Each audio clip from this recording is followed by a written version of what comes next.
Ça fait 8 ans que je suis sur Ariane 6, donc j'ai vu le début. Et là, on est dans la dernière ligne finale du marathon Ariane 6. C'est une super aventure humaine.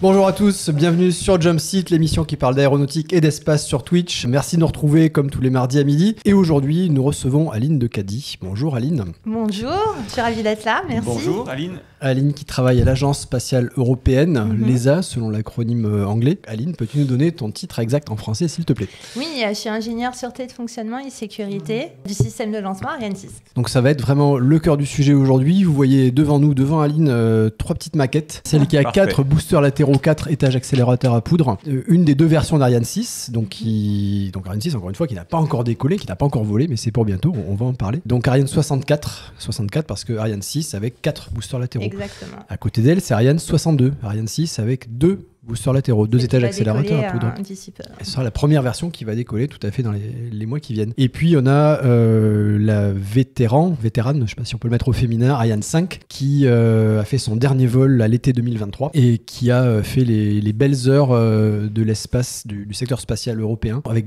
2 grands succès commerciaux dans le lancement de satellites. Aline, tu étais à Kourou récemment. Oui, j'en Quelle reviens. Quelle est l'ambiance à Kourou? Alors Kourou, on rappelle, Kourou c'est le port spatial de l'Europe. Tout à fait. Ça se situe en Guyane française, Ouais. donc de l'autre côté de l'Atlantique Sud pour nous. Quelle est l'ambiance à Kourou?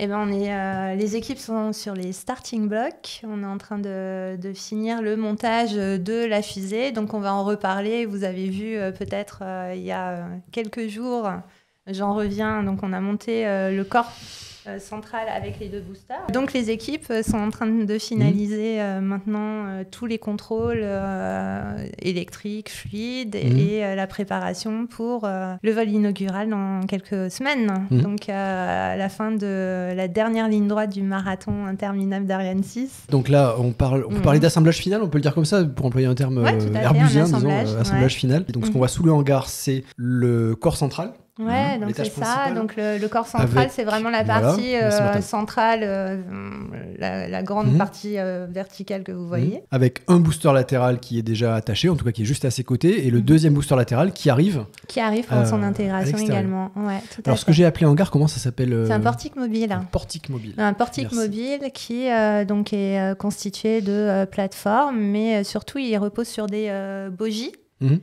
Qui ont chacun des moteurs séparés. Donc, c'est comme un rail, en fait. Il faut imaginer que le portique mobile, contrairement à Ariane 5, c'est une structure mobile qui, donc, va se reculer de 120 mètres pour laisser le lanceur qui, donc, est positionné directement sur sa table de lancement entre ses mâts foudres. Et donc, quelques heures avant le lancement, on va reculer ce portique mobile et donc on aura le lanceur à découvert, prêt pour son lancement. Alors, les mâts foudres, ce sont les sortes de grands pylônes qu'on voit à côté. Voilà. Et les 4 pylônes et que l'on voit. qui sont là pour gérer le risque d'éclair. Oui, c'est ça, le risque donc, de foudre. Donc, il faut voir qu'un lanceur, lorsqu'il est à découvert vis-à-vis du vent et de la foudre, c'est des environnements extérieurs qu'on ne peut pas maîtriser. Et donc, pour éviter d'avoir des coups de foudre directs, et donc protéger le lanceur pendant qu'il est à découvert, il a ses 4 mâts foudre. Et donc là, au niveau de l'assemblage, c'est donc une procédure différente par rapport à Ariane 5, comme tu me le dis. Qu'est-ce qui a fait que vous avez choisi d'assembler le lanceur directement sur le pas de tir? Avant, vous l'assembliez ailleurs et vous dans un bâtiment, et on l'amenait la veille, 2 jours avant, effectivement. Ce changement est dû à quoi? C'est une optimisation du plan d'opération. D'abord, industriellement, en fait, il y a un intérêt à pouvoir l'assembler horizontalement. Alors, on pourrait en parler longtemps, mais c'est vrai que le corps central peut être donc du coup assemblé sous un bâtiment qui est beaucoup moins haut, qui est donc beaucoup moins consommateur lorsqu'il faut climatiser le bâtiment. D'un point de vue sécurité, lorsqu'on travaille sur des plateformes élévatrices, donc qui ne sont pas très très hauts, et donc quand il faut évacuer en cas de problème, on est dehors tout de suite. Donc d'un point de vue sécurité, c'est bien aussi. Et puis, ça vient du fait que sur Soyuz, ça avait bien fonctionné. Donc, il y avait un retour d'expérience qui était positif. Et puis après, le fait d'avoir un seul bâtiment qui fait l'assemblage et qui en même temps est sur le pas de tir et permet de reculer, ça c'est une idée qui était vraiment pertinente, et les industriels seuls qui ont conçu et qui ont monté l'assemblage de cette... C'est quand même un sorte de chef-d'œuvre architectural, si on en veut parler du spatial. Ils ont eu une idée qui permet vraiment d'avoir un seul bâtiment, et donc on n'est pas la veille comme on était sur Ariane 5 à devoir venir en fait raccorder à la table de lancement toutes les connectiques du lanceur sur son mât, etc. Et donc c'était quelque chose qui se faisait à la fin et juste avant le lancement. Donc après, il fallait ramener la partie haute qui était déjà là, etc. Donc le lanceur, en fait, arrivait, et donc il fallait tout raccorder, et il fallait que ça se passe bien obligatoirement. Là, on est déjà... tous les modules sont directement assemblés, et on peut faire tous les contrôles fonctionnels et fluides directement sur le pas de tir sous le portique mobile. Donc on peut dire qu'on a amélioré la succession de l'assemblage et des derniers préparatifs. Oui, c'est ça. Finalement, on a pris un retour d'expérience qui était ce qu'il était, avec le meilleur de ce qu'on pouvait penser il y a 30 ans. Et puis on s'est dit, OK, finalement, on gagnerait du temps et ça serait plus sécurisant pour nous, parce que les derniers jours coûtent très cher lorsqu'on a du retard. Et ça permet aussi d'anticiper plein de choses, plein de contrôles que l'on ne fait plus à la dernière minute, mais qu'on fait bien en amont. Est-ce que ça veut dire que vous avez, par ce moyen, raccourci le temps d'assemblage final ? Oui, on a raccourci le temps d'assemblage final. Sur les premiers lancements, ça ne sera pas le concept final, parce qu'on fait des contrôles additionnels, on mesure plein de scénarios dégradés, donc on va vraiment dans les coins pour essayer de s'assurer qu'on n'a rien oublié, donc on en fait plus que ce qu'on ne devrait. Mais lorsqu'on sera à une cadence de lancement, on sera plutôt sur 5 semaines. Là où on était sur plutôt 7, 8, 9 semaines pour Ariane 5. Et on a une question tout de suite de Darkem. Combien de temps prend l'opération complète de déplacement du portique mobile ? 28 minutes. Pour faire les 200 et quelques les 120 mètres, il met entre 25 et 30 minutes. Ah oui, d'accord. Donc les amis du chat, vous pouvez poser des questions techniques aujourd'hui. vous aurez du répondant, vous aurez Aline pour vous répondre. Merci Aline pour ces précisions. Je reviens à ma question initiale sur l'ambiance. C'est un programme spatial avec ou sans retard, c'est un programme de longue haleine. Enfin, nouveau lanceur, c'est un programme de longue haleine. Donc là, entre ingénieurs et techniciens sur la base, comment est l'ambiance ? Est-ce qu'on commence à ressentir un peu d'ébullition ? Ah oui. Alors là, c'est assez frénétique en fait. Tous les jours, il y a énormément d'opérations, il y a énormément de préparations, il y a des coordinations régulières tous les soirs. Donc on regarde ce qu'on a fait, ce qu'on doit faire le lendemain, ce qu'on doit replanifier, ce qu'on peut rentrer dans le plan d'op. Et il y a toujours des contrôles à faire, des analyses complémentaires à faire, des vérifications à faire, dans quel ordre on va faire telle OP. Donc on est tous occupés et en même temps on sent que ça vient, ça y est, maintenant on a la qualification du système de lancement qui vient d'être déclarée là, le 30 avril. Donc maintenant il n'y a plus rien qui arrête les opérations. C'est important ça. Qu'est-ce qu'on appelle la qualification du système de lancement ? Donc la qualification théorique du système de lancement, ça veut dire que tous les dossiers ont été déposés pour si tu veux, ça serait l'équivalent en aéronautique du dossier que tu déposes à l'EASA pour la certification de type. Et donc, tu vas dire... tu as ton autorisation et tu as donc on va dire un certificat, en tout cas un package qui te dit, OK, donc là, maintenant, modulo les quelques réserves qui sont liées justement aux derniers essais qu'on va faire. Donc, on va faire un essai de répétition générale, voilà, en bonne et due forme avant le lancement. Et modulo que ça se passe bien, on a tous nos systèmes qui sont prêts qui sont arrivés à maturité pour être lancés. Ok. Darkem qui nous dit merci, beaucoup moins que le transfert BAL-ZL. Donc voilà, c'est beaucoup plus court que le transfert du bâtiment d'assemblage lanceur. Je pense que c'est ça le BAL. Le BAL jusqu'en ZL. Jusqu'à zone de lancement. Alors ça dépend pourquoi. Le corps central qui part du BAL, il met pas très très longtemps non plus. Il met une demi-heure à aller en ZL puisqu'il n'y a que 600 mètres à faire. Donc c'est des temps qui sont approximativement les mêmes. D'accord, à moins que Darkem fasse allusion à Ariane 5 ? Oui, je pense que c'est plutôt ça. Alors c'est le BAF, peut-être. Pardon. Le BAF. Ouais, parce que là, le bâtiment d'assemblage de lanceur, c'est vraiment le Ariane 6 et c'est justement le transfert à l'horizontale donc du corps central qui est ici. Et effectivement, donc c'était BAF, pardon, aucun souci. Oui, qui durait plusieurs heures. Alors, sur Ariane 5, donc la fusée ou lanceur, ce sont des synonymes qui est ici. À 3-4 km/h. Dans le jargon, on disait, puisque le processus d'assemblage était plus long, il y avait plus d'étapes, en tout cas, c'est allé sur une période plus longue.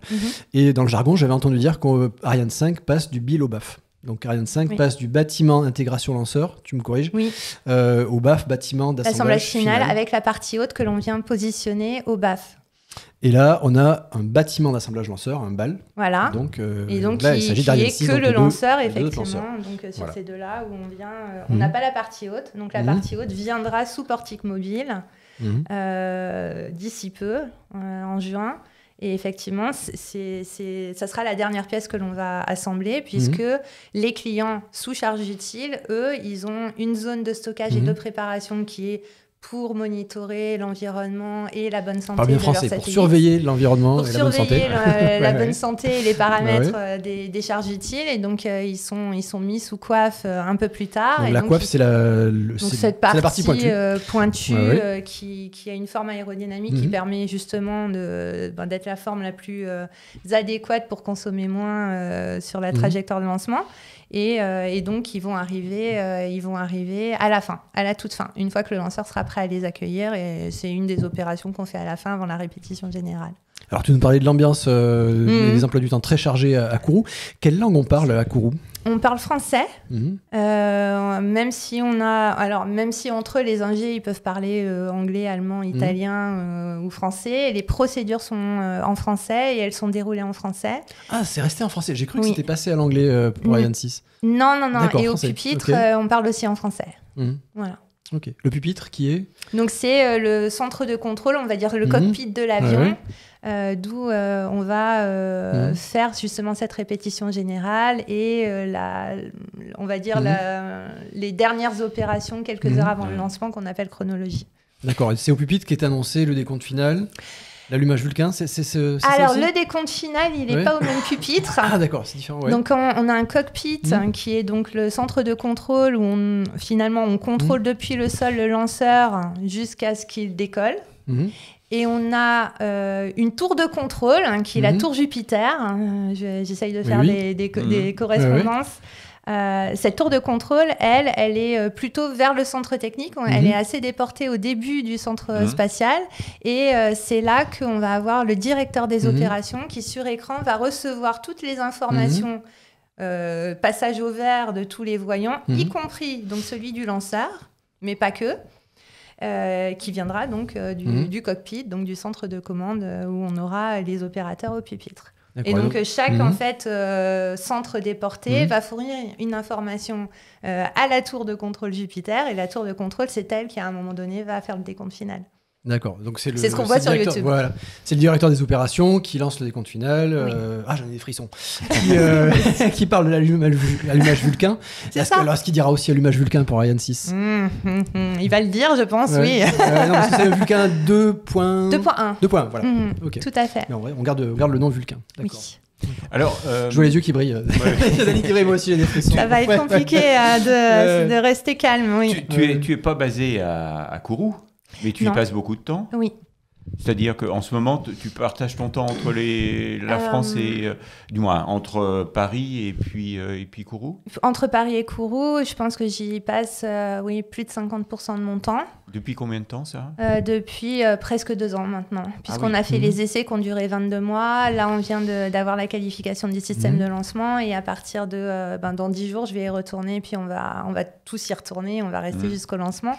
Donc, le prochain voyage, c'est le voyage... où tu vas attendre le lancement. Donc. Tout à fait. Okay.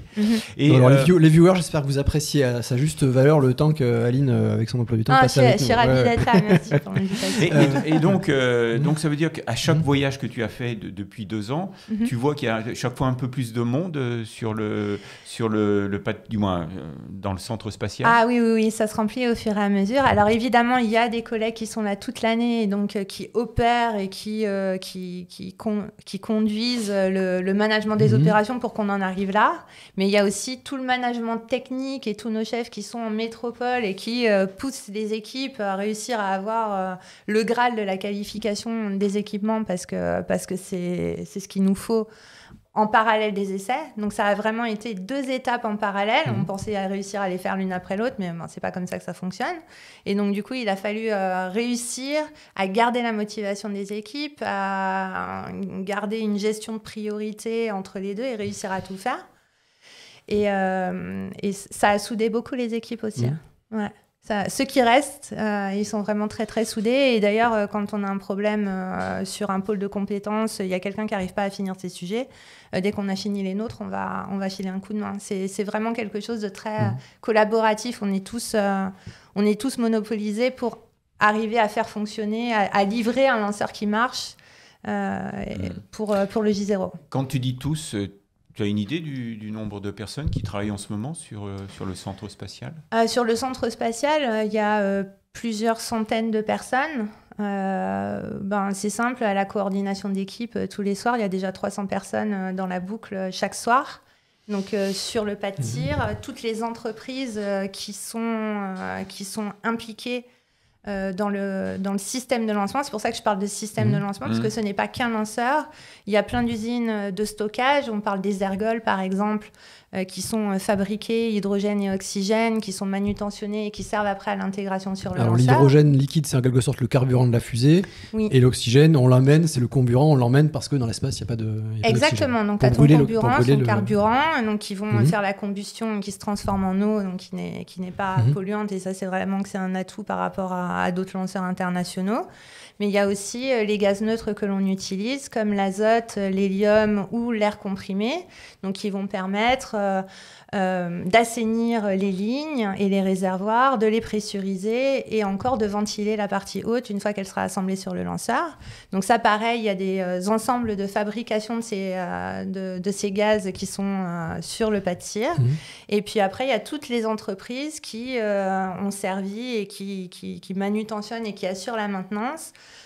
Du portique mobile, on en parlait tout à l'heure, du transporteur à l'horizontale du corps central, des transporteurs qui sont des fardiers pour les boosters, et toutes les personnes qui vont travailler quelque part sur la mise en place de la base de lancement. Donc, on a des stations de poursuite, on a des radars, on a des station de poursuite, qu'est-ce que c'est ? C'est un radar qui suit le lanceur pendant son vol ? Ouais, donc c'est ça. Donc, on va assurer...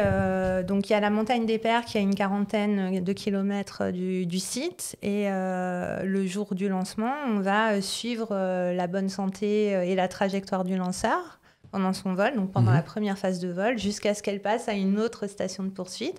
Et donc, c'est comme ça qu'on va mettre en place, d'ailleurs, de façon internationale, une coopération sur les différentes stations qui vont suivre le lanceur pendant son trajet. Tout autour de la Terre ? Oui. D'accord. Alors, les viewers, si vous nous rejoignez, alors merci pour les réactions et les questions.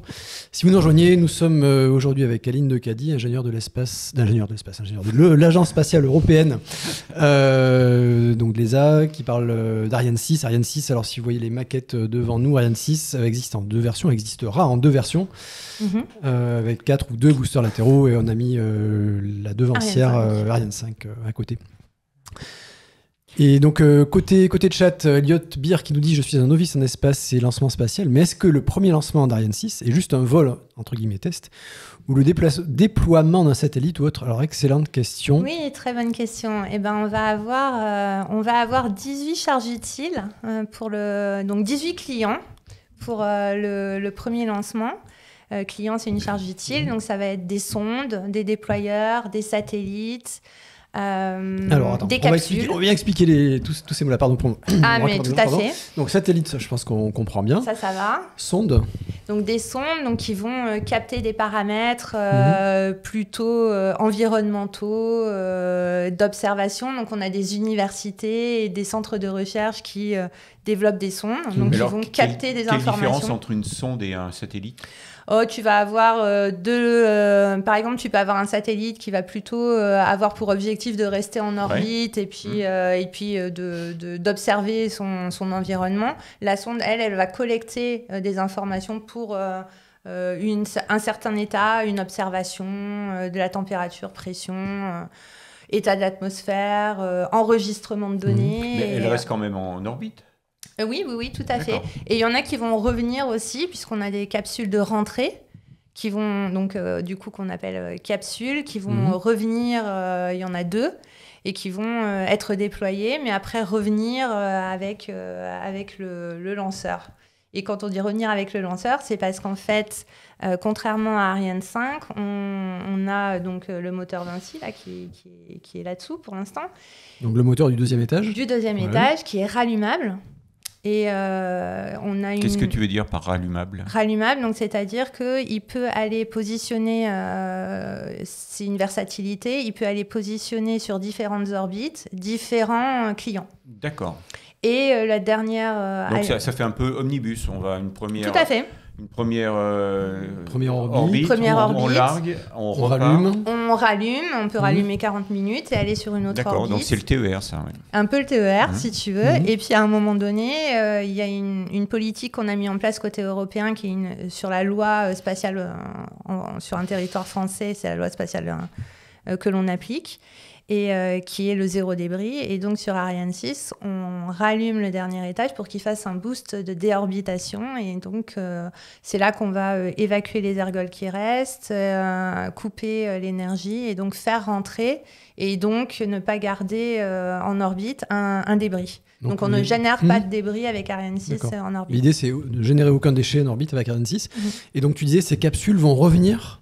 Certaines capsules, donc certaines charges utiles sous la coiffe du premier lancement, vont revenir avec le lanceur. Tout à fait. Alors, est-ce qu'elles seront brûlées dans l'atmosphère, celles-là, ou est-ce qu'on va les récupérer ? Alors, il y en a que l'on va récupérer parce qu'elles vont rester sur une orbite plus basse de transfert. Et puis, il y en a d'autres qui, je pense... alors, je ne connais pas la trajectoire finale, qui se sont donné... Ou s'ils se sont donné un objectif de réussite qui soit jusqu'à la rentrée. Mais en tout cas, ils vont faire de la rentrée contrôlée. Donc, ils vont aussi tester les algorithmes qu'ils ont... développés pour faire de la rentrée contrôlée. Donc la rentrée contrôlée, c'est quand on rentre dans l'atmosphère, quand on revient dans l'atmosphère. Et dans certains cas, il s'agit de brûler dans l'atmosphère donc ce qui reste, voilà ce qu'on va éviter éviter de voir transformer en déchets. Et dans d'autres cas, cette rentrée atmosphérique peut aboutir à un atterrissage ou un amérissage. Oui, tout à fait. D'accord. Et d'ailleurs, on a Space Rider qui est un projet avec une sorte d'avion réutilisable spatial. Et lui, par exemple, son retour sur Terre sera un retour avec un boost de désorbitation et un retour un peu comme un avion, comme le shuttle qui viendrait se reposer. Mais en beaucoup plus petit. Donc comme la navette spatiale en plus petit. Donc tu disais sous la coiffe, donc des satellites, des sondes, pour expliquer ce que c'était. Et tu as parlé de déployeurs. De déployeurs. Donc le déployeur, finalement, c'est la façon dont la grappe va déployer les charges utiles. Donc, faut réussir à rentrer tout ça sous la coiffe. Et donc, on a des déployeurs, donc des sortes de structures intermédiaires qui vont déployer tout ce qu'il y a sous la coiffe pour ouvrir et pour aider à propulser dans des directions un petit peu différentes de façon à éviter toute possibilité de collision. Alors, qui est-ce qui, dans l'équipe d'Ariane, s'occupe justement de ça parce que ça, c'est assez intéressant de savoir que sous une même coiffe, il y a plusieurs objets qui vont devoir partir dans des directions opposées. Donc, ça veut dire que tout est programmé. Ouais. Qui est-ce qui s'occupe de cette partie-là ? Eh ben, donc, à l'Agence spatiale, on a un travail qui s'opère entre donc, le lanceur, donc l'équipe d'Ariane Group qui conçoit un lanceur pour lequel le volume sous coiffe doit être adapté à ce type de déployeurs, justement. Donc, on doit pouvoir mettre des adaptateurs, les positionner dans des configurations. Il faut que ça rentre dans l'enveloppe du lanceur. Donc, il faut qu'on ait de la place. Et puis après, il y a donc l'ESA qui gère avec Arianespace les clients en tant qu'opérateur de lancement pour le premier lancement, tous les clients qui sont sous satellite. Donc, du coup, on leur crée les structures qui permettent de les mettre sous coiffe. Donc ça, c'était le développement ESA. Et puis Arianespace, parce que Arianespace, depuis toujours, ont été les opérateurs de lancement d'Ariane 5. Et donc, ils ont à la fois la compétence, l'expertise et puis l'héritage qui va bien pour aider à conseiller et à opérer au mieux. Puisqu'après, de toute façon, Arianespace, c'est l'opérateur de lancement historique. Et donc, ils savent exactement les types de besoins et les réponses que l'on peut proposer aux clients. Et donc, évidemment, ils sont dans la boucle de ce genre d'opération. Merci Lynn. Alors, un travail d'équipe. Encore des réactions et questions côté chat. Merci pour votre activité côté chat. Donc d'après le programme BIA, nous dit Franck May, un satellite est satellisé, donc il reste autour de la Terre.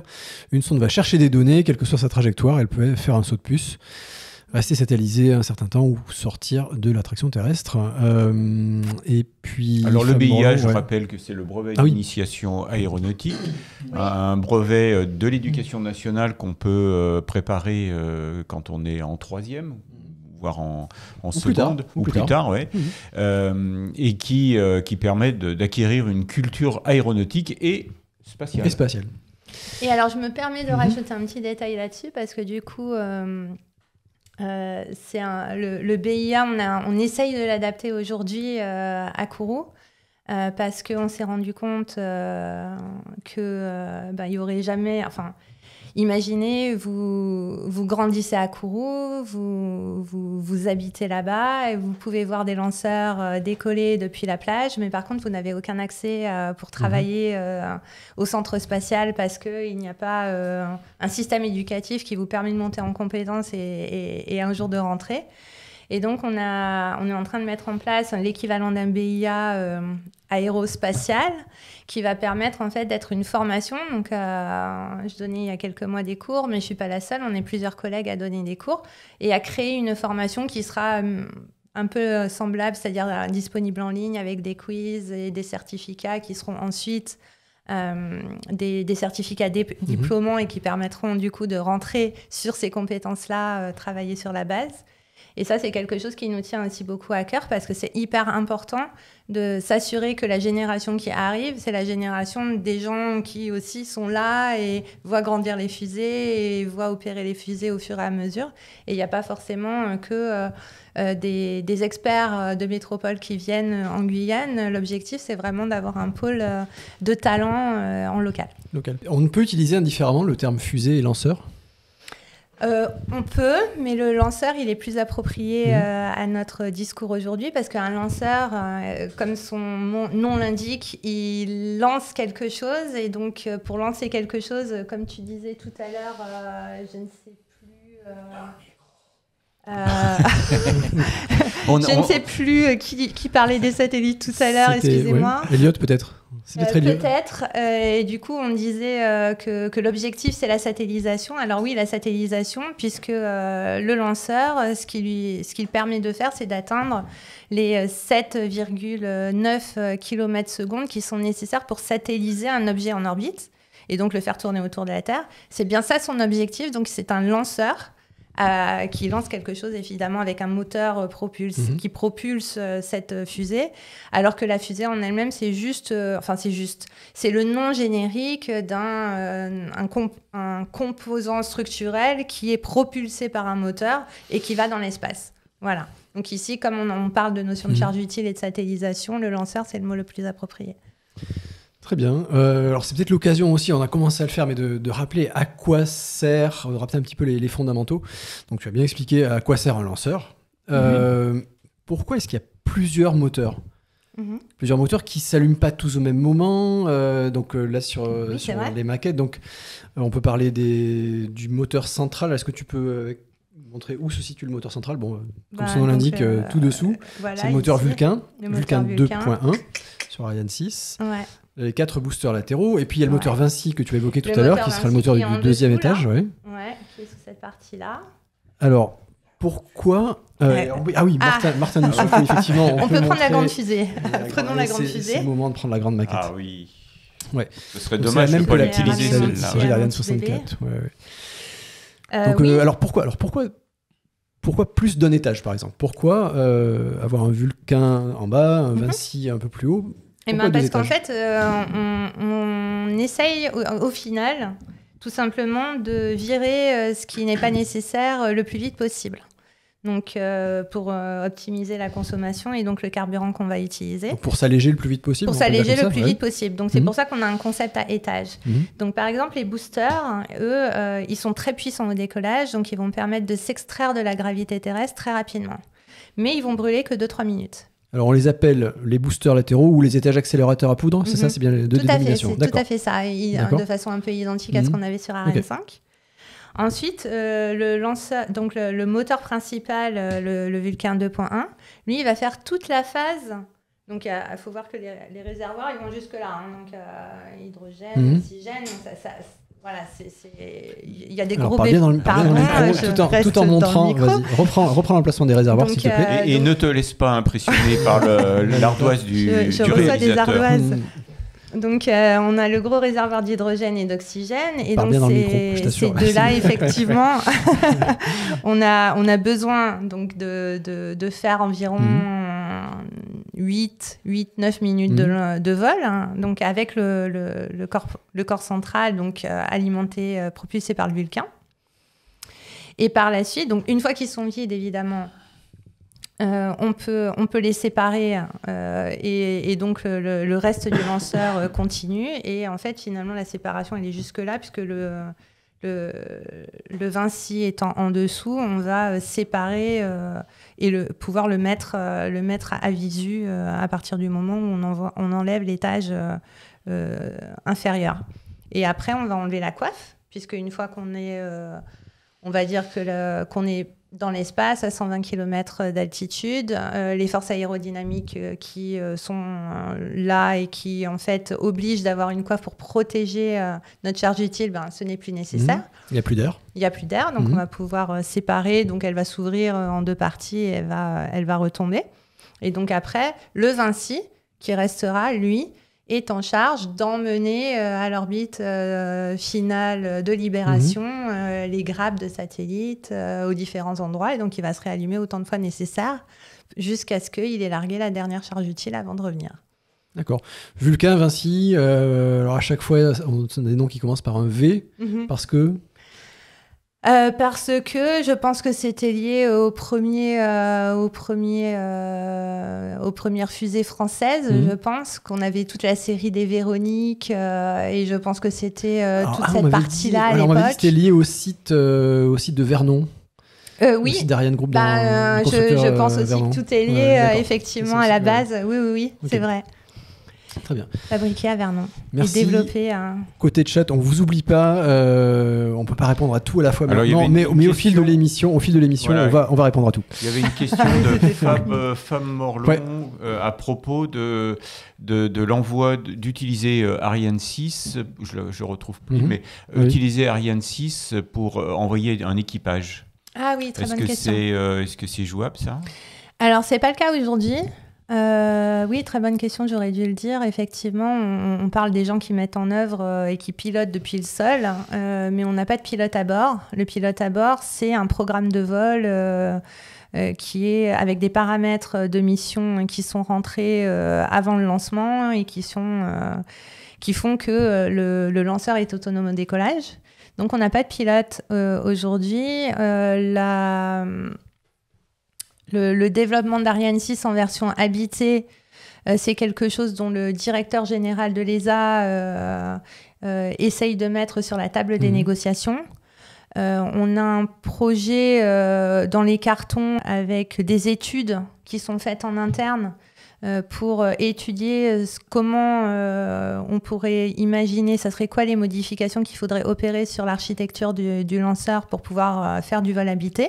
Donc, c'est en cours d'analyse pour pouvoir le présenter à la prochaine ministérielle. C'est une grande réunion qui a lieu une fois tous les 2 ans et où les ministres des pays européens de l'ESA se réunissent, les ministres en l'occurrence en charge de l'espace, se réunissent pour prendre les grandes décisions stratégiques de l'Agence spatiale européenne. De l'Agence spatiale européenne. Et donc, ça pourrait être le lieu d'une future décision sur d'éventuels vols habités, puisque c'est le terme consacré. Voilà, c'est ça. C'est vrai que c'est en cours d'analyse et c'est vrai que tout le monde en parle. C'est une ambition européenne du directeur général. Alors, quand on est passionné d'espace, c'est sûr que on ne peut que rêver de ça.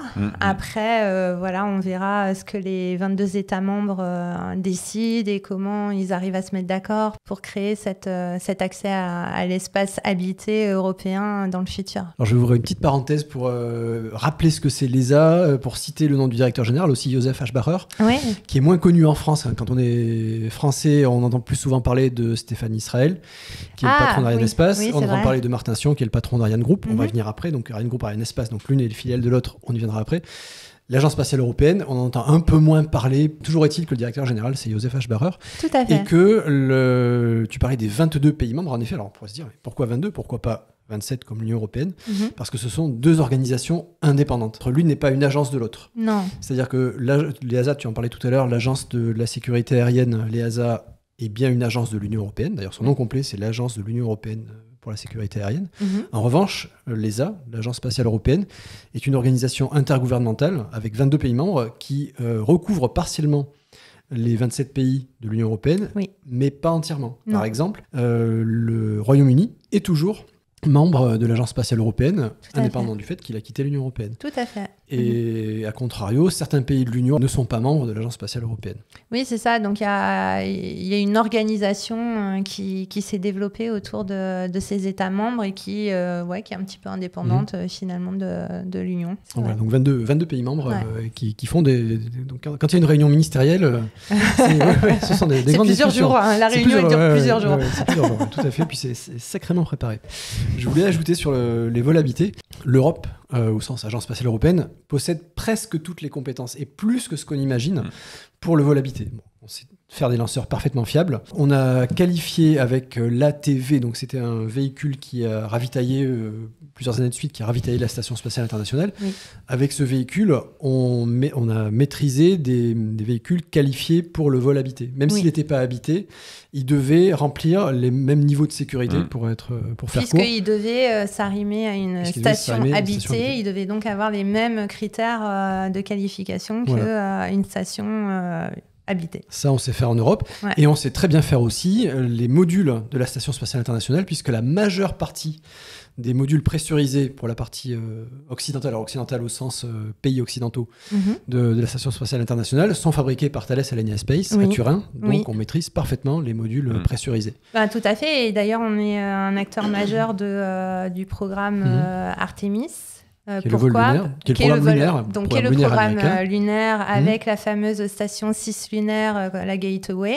Et ce que je voulais ajouter, c'est que la technologie qu'on ne maîtrise pas encore en Europe, ce serait le système de secours au décollage. C'est-à-dire que si, avant que la fusée soit suffisamment haute, si elle est encore au sol ou à très basse altitude, il faut un système d'éjection de secours pour l'équipage qu'on met tout en haut de la coiffe. Et ce système-là, c'est la seule technologie, le seul système qu'on n'a pas encore fait en Europe pour le vol habité. Qui est spécifique du coup de la capsule avec ses pilotes à bord de l'équipage. Tu disais qu'on a toutes les compétences et en plus des compétences, on a une grosse frustration aussi parce qu'il y a toute une génération d'ingénieurs aérospatiaux, donc tes prédécesseurs, qui ont travaillé sur le projet Hermès. Et Hermès, c'était un véhicule spatial habité qui devait permettre aux Européens de partir dans l'espace de façon autonome. Et puis qui ressemblait, pour faire court, qui ressemblait à la navette spatiale américaine. En plus petit, je pense. Mais donc, c'était par volonté politique que ce programme a été arrêté en plein élan. Et là, je connais beaucoup d'ingénieurs qui sont aujourd'hui à la retraite et qui l'ont encore en travers de la gorge. Moi, je pense que j'en ai entendu parler toute ma carrière depuis que je suis arrivée dans le spatial. Beaucoup de nostalgie sur ce projet-là et beaucoup d'attente de voir quelque chose arriver qui maintenant soit un petit peu la revanche de cette période-là. Oui. Hermès, donc on rappelle, abandonné en 92, lors d'une réunion ministérielle. Voilà, effectivement, donc programme abandonné. Non, enfin, je pense que effectivement, il y avait l'idée après de la laisser aux partenaires privés, donc aux industriels, et plutôt se positionner sur le cislunaire, le réutilisable, etc. Donc, je pense que peut-être c'est ça dont tu parles. Qu'est-ce qu'on appelle cislunaire ? Le cislunaire, en fait, ça va être orbité autour de la Lune et avoir un sorte de hub qui puisse permettre de venir, donc qui soit ravitaillable, mais qui puisse en fait être une plateforme avant de partir dans l'espace. Donc l'idée c'est quoi? C'est de pouvoir monter des choses en étant en orbite lunaire de façon à ne plus finalement avoir à transporter tous nos réservoirs qui servent essentiellement à l'extraction de la gravité terrestre. Donc avoir comme ça une plateforme, un hub qui puisse être un assembleur de véhicules pour aller plus loin, mais qui puisse aussi être un hub pour descendre sur la Lune, faire des expériences.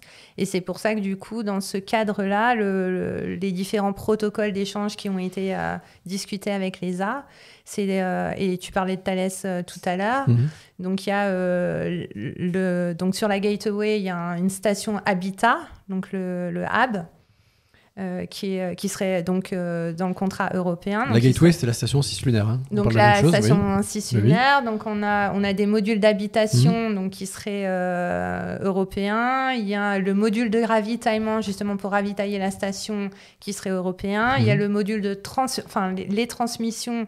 Il y a un module de transmission en fait qui permet de échanger les datas. Que ça soit de la voix, de l'image, des données entre la station et la Lune.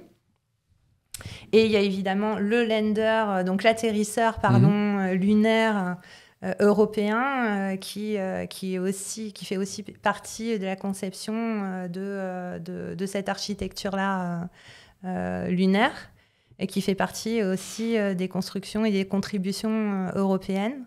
Donc en échange, on aura des astronautes comme Thomas qui vont faire partie des équipages à un moment donné plus lointain dans le développement. Alors justement, on parle de quelle échéance là? L'échéance, alors là je ne saurais pas vous dire parce que je pense qu'on était plutôt à quelques années. 2030 ou... Plutôt dans les 2030. D'accord, ok. Là, tu parles d'astronautes européens sur la Lune. Oui, je crois que c'était à peu près ça parce que Thomas et ils en discutaient il n'y a pas très Pesquet, longtemps. Thomas Pesquet, effectivement, ils en discutaient. Donc il y avait un article là-dessus qui était sorti et qui disait que qu'ils seraient sur un des équipages, pas les premiers, mais un des équipages lorsqu'on sera bien établi. Donc ça va être dans quelques années. Donc tout ça dans le cadre du programme Artemis, qui est dirigé par les États-Unis, par la NASA. Tout à fait. Et qui n'est pas un programme purement américain, qui est un programme international, avec notamment une contribution importante européenne, déjà aujourd'hui, et peut-être demain, avec des choses à valider dans le domaine de l'atterrissage sur la Lune, que ce soit un atterrisseur cargo ou atterrissage avec des astronautes. Dans la alors là, on ouvre une parenthèse, dans la participation actuelle de l'Europe à ce programme Artemis, il y a notamment ce qu'on appelle le module de service d'Orion, donc de la capsule Orion. Ce qu'on appelle le module de service, de quoi s'agit-il? Le module de service, il te donne l'énergie, donc le carburant, donc l'énergie électrique, le carburant, les ergols, et il te donne le support de vie, juste ça, s'il vous plaît, donc tout ce qui est l'oxygène, l'eau, la régulation thermique, l'azote. Donc en fait, tout ce qui permet à l'équipage constitué dans la capsule de survivre. Donc tout ça pour dire qu'il ne manquerait pas grand-chose en termes de technologie à l'Europe pour lancer des astronautes avec Ariane 6. Mais ce sont d'autres budgets et d'autres décisions politiques. Oui, et puis il faut se rappeler aussi que Ariane 6, du coup, ça prend du temps. Mais ce qu'il faut voir aussi, c'est que ça permet de monter en compétence toute la génération actuelle européenne sur les lanceurs et les systèmes de lancement en général. Parce que tout l'héritage de nos anciens d'Ariane 5, qui aujourd'hui sont pas tous à la retraite, mais quand même dans pas longtemps. En fait, ce qu'ils font, c'est qu'ils passent le relais à la nouvelle génération pour qu'on soit capable ensuite de fabriquer de nouvelles choses. Mais ce passage de relais, il prend du temps. Il doit être avec un niveau d'excellence qu'on s'est figé extrêmement haut dès le départ, parce que c'est ça qu'on a demandé. Et après, on espère pouvoir faire des choses un peu plus innovatrices et contribuer au futur des systèmes de lancement dans le monde. On pourrait parler des tests récents. Je pense à ce qu'on a appelé les essais combinés. Puis après, on pourrait parler des essais de Vinci. Mais est-ce que tu peux nous dire ce qu'on appelle les essais combinés? Pourquoi combinés? Oui, en fait, c'est parce que on parle de système de lancement depuis tout à l'heure, mais en fait, un lanceur, quand il est au sol, il est alimenté par le sol. Donc, essai combiné, ça veut dire quoi? Ça veut dire qu'il a des servitudes qui lui permettent d'être... Donc, il faut l'imaginer posé sur une table avec un mât. Et donc, quand il est au sol, il reçoit son énergie. Il est contrôlé, commandé et il est même rempli via des ombilicaux. Donc, ils vont venir lui fournir son énergie, le commander, le piloter, lui envoyer des informations, vérifier que ces informations sont bien reçues, etc. Et le jour de la chronologie, donc le jour où on le remplit, aider à son remplissage et progressif et vérifier que tous les voyants sont au vert. Aline, pourquoi remplit-on les réservoirs au dernier moment ? On remplit les réservoirs au dernier moment parce que c'est une opération finalement critique que l'on va faire à la fin. Donc on va vérifier d'abord, une fois qu'on aura raccordé les ombilicaux électriques et fluides. Alors les ombilicaux sont les... Donc c'est tous ces connexions que l'on voit en fait qui sont derrière le lanceur et qui vont s'accrocher au mât que l'on voit derrière. Des gros tuyaux. Donc c'est des gros tuyaux.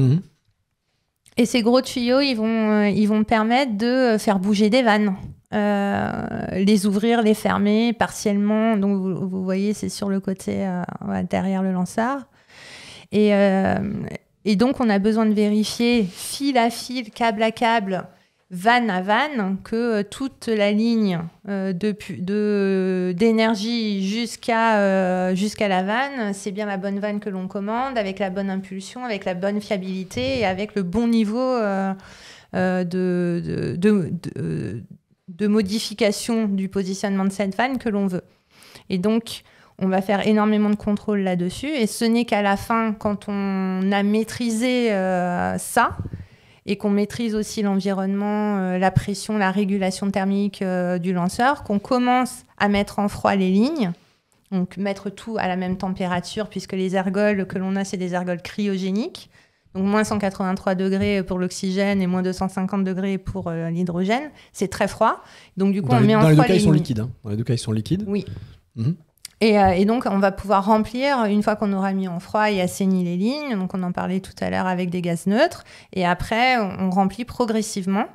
On a des sondes de niveau qui nous permettent de dire à quel niveau on se retrouve dans les réservoirs, et progressivement, on va continuer à rajouter du débit jusqu'à ce qu'on ait rempli totalement.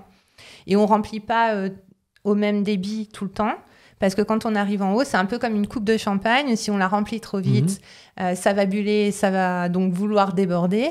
Donc, ce qu'on fait, c'est qu'on freine à un moment donné, on fait des petits remplissages jusqu'à ce que ça monte au niveau haut et que l'on s'arrête. Là, au premier lancement, on a une charge... Donc, ça dépend beaucoup des charges utiles que l'on a sous coiffe. Donc, si on a 20 tonnes à envoyer, on va devoir remplir les réservoirs au maximum. Là, on a 18 petits clients. Donc, on n'aura pas besoin de remplir au maximum. Mais ceci dit, on va faire exactement la même procédure et on va se mettre à un niveau haut qui va bien. Et comme c'est des ergols volatiles, il faut continuer à remplir progressivement, quasiment jusqu'à la fin. Donc, volatiles, c'est-à-dire qu'ils ont tendance à s'évaporer au fur et à mesure qu'on remplit ? Un petit peu. Il y a des fuites naturelles qui sont faites en fait pour gérer l'ensemble thermique du lanceur. Et sa montée en pression, sa gestion en pression. Il faut faire très attention à tout ça. Tout ça, c'est très contrôlé, mais c'est un environnement critique. Et donc, c'est quelque chose que l'on fait à la fin, puisqu'on ne veut pas consommer non plus de l'hydrogène pendant des heures et des heures. Donc, quand on a fini, on est prêt et on lance. Ok. Donc, remplissage au dernier moment. Alors, sur l'animation, il y a un détail que je n'ai pas vu. Je pense qu'il n'est pas sur l'animation, mais qu'on voit souvent lors des vrais lancements de fusées Ariane 5, par exemple. Au décollage, on a l'impression qu'il y a des petits morceaux blancs qui se détachent. De quoi s'agit-il ? Ah oui, les protections thermiques. Il y a des protections thermiques que l'on met et qui peuvent... qui sont, c'est de la mousse, en fait, qui va au décollage simplement retomber. D'accord. Voilà. Est-ce qu'il y a aussi un phénomène, alors c'est ce qu'on m'avait expliqué, mais je ne sais pas si ça s'applique dans ce cas-là, est-ce qu'il y a aussi un phénomène de givre? C'est-à-dire que les réservoirs étant très froids, l'humidité de l'air environnant se condense, givre sur petite couche de givre. Bien sûr, il y a de la formation de glace, alors c'est plutôt du givre effectivement, et ça se décroche, on le voit, c'est une fine couche blanche qui retombe le long du lanceur. Oui, tout à fait. Oui. D'accord. Donc c'est de la glace, ok. C'est de la glace. Que nous dit le chat? Oui, le chat, bon, bah écoutez, si vous nous rejoignez maintenant, nous sommes avec Aline Decady, ingénieure de l'Agence spatiale européenne. On parle Ariane 6, donc le futur lanceur européen, Ariane 6, dont nous avons une magnifique maquette ici, c'est la grande maquette, dans sa version Ariane 64, parce que Ariane 6 avait 4 boosters latéraux, je rappelle. Et puis dans les petites maquettes, alors on a la même ici, mais à une échelle différente, Ariane 64, donc avec 4 boosters latéraux, pardon. Et puis on a Ariane 62, toujours Ariane 6, mais avec deux boosters latéraux. La version du vol inaugural. Qui sera lancée donc dans les semaines qui viennent. Et puis la devancière, l'ancêtre, si on peut l'appeler comme ça maintenant, Ariane 5, qui a connu son dernier vol l'été dernier. Ariane 62, donc qui sera lancé. Alors la période définie, c'est entre mi-juin et fin juillet. Alors est-ce qu'on affine la période là? Oui, il y a une donc notre DG, Joseph R. Parker, qui va définir dans les semaines qui viennent normalement un planning à terminaison sur les objectifs qu'on va proposer là d'ici quelques jours, et qui va donner une date de lancement target. Donc, restez jusqu'à la fin de l'émission, on vous donnera le jour et l'heure du lancement d'Ariane 6 et on sera les premiers à vous le donner. L'heure, je l'ai. J'aimerais tant. Zadar quand même qui nous demande si Ariane 6 décollera également à H0 plus 7 secondes. Peux-tu nous expliquer et répondre Elle va décoller à H0. H0. 0,0. Et d'où vient la référence à H0 plus 7? Alors, la H0 plus 7 secondes, donc super merci pour la question. C'est que sur Ariane 5, en fait, sur Ariane 5, pardon, je dis Ariane 7. Sur Ariane 5, on a l'allumage du Vulcain. Et on a, donc au décollage, au H0, on a l'allumage du Vulcain. C'est juste avant l'allumage. Juste avant le H0, on a l'allumage du Vulcain. Mais on attend quelques secondes pour vérifier que le moteur, le transitoire d'allumage est bon. Et on déclenche les boosters à 7 secondes. Et donc là, il décolle à H0 plus 7. Voilà. Et donc là, on va décoller à H0. Très bien. Alors on va faire une transition vers... désolé, il faut en parler, le sujet qui fâche. Les retards d'Ariane 6, les 4 ans de retard. C'est pour tout le monde. Ça touche tout le monde. Ça y est, j'ai retrouvé dans le déroulé, j'y suis. Bah oui, les retards d'Ariane 6. Juste alors, je vais essayer de faire une transition aussi positive que possible, même si c'est un sujet délicat. Oui, bien sûr.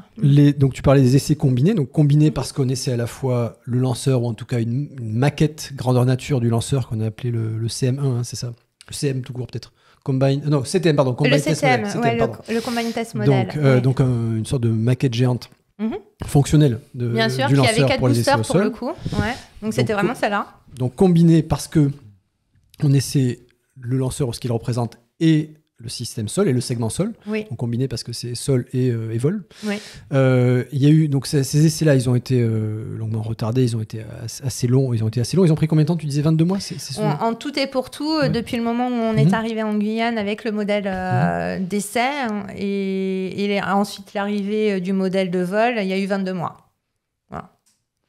Et il y a eu aussi dans les essais critiques qui conditionnaient l'avancée du programme, et en particulier la définition de cette période de lancement. On parlait de la période mi-juin, fin juillet.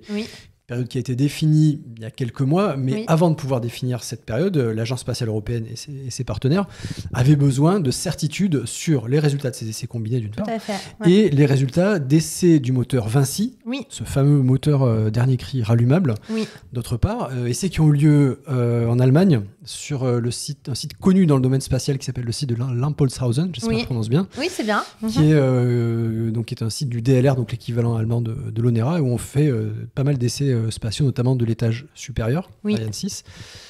Ces essais du moteur Vinci aussi, ils ont été retardés. Il y a eu des problèmes logistique, disons, à l'imposte. Il y a eu une inondation, c'est ça? Il y a eu une inondation à un moment donné, donc ça a noyé complètement le complexe. Bon, et puis après, faut voir en fait que donc faut comprendre quelque chose, c'est qu'à Kourou, on peut tester le moteur Vulcain, donc c'est ce que l'on a fait avec un allumage, puisqu'on a les carnaux, on a tout le système. Donc les carnaux, c'est le système d'évacuation des gaz, hein, c'est ça? Oui, des systèmes d'évacuation comme des pots d'échappement. Martin, si tu peux nous repasser la vidéo, on les voit, ce sont des espèces de grandes buses de section carrée ou rectangulaire par lesquelles s'évacuent les gaz. Donc, les gaz, et donc du coup, la partie du Vulcain peut être testée comme on a fait en novembre dernier, avec des allumages, donc des tirs à feu longs et courts. Donc on en a fait plusieurs pour pouvoir tester tous les cas dégradés possibles. Donc ça a pris beaucoup de temps, mais c'est aussi les cas dégradés qui nous intéressent. C'est ceux où il faut aller remettre en sécurité le lanceur, vérifier qu'on sait faire des scénarios hors nominal, c'est-à-dire qu'on a toujours des lignes de vidange qui sont ségrégées des lignes nominales. Séparées. On va pouvoir aussi utiliser des parties du banc de contrôle qui sont faites pour les parties secours et cas de panne, donc qui ne sont pas ceux qu'on utilise en nominal. Donc il a fallu donc là, on voit les gaz s'évacuer par les carnaux, c'est ce dont on parlait tout à l'heure. Exactement. Ouais. Donc, en gros, ce qu'on a fait, c'est qu'on a évacué tous ces gaz, mais sans décoller.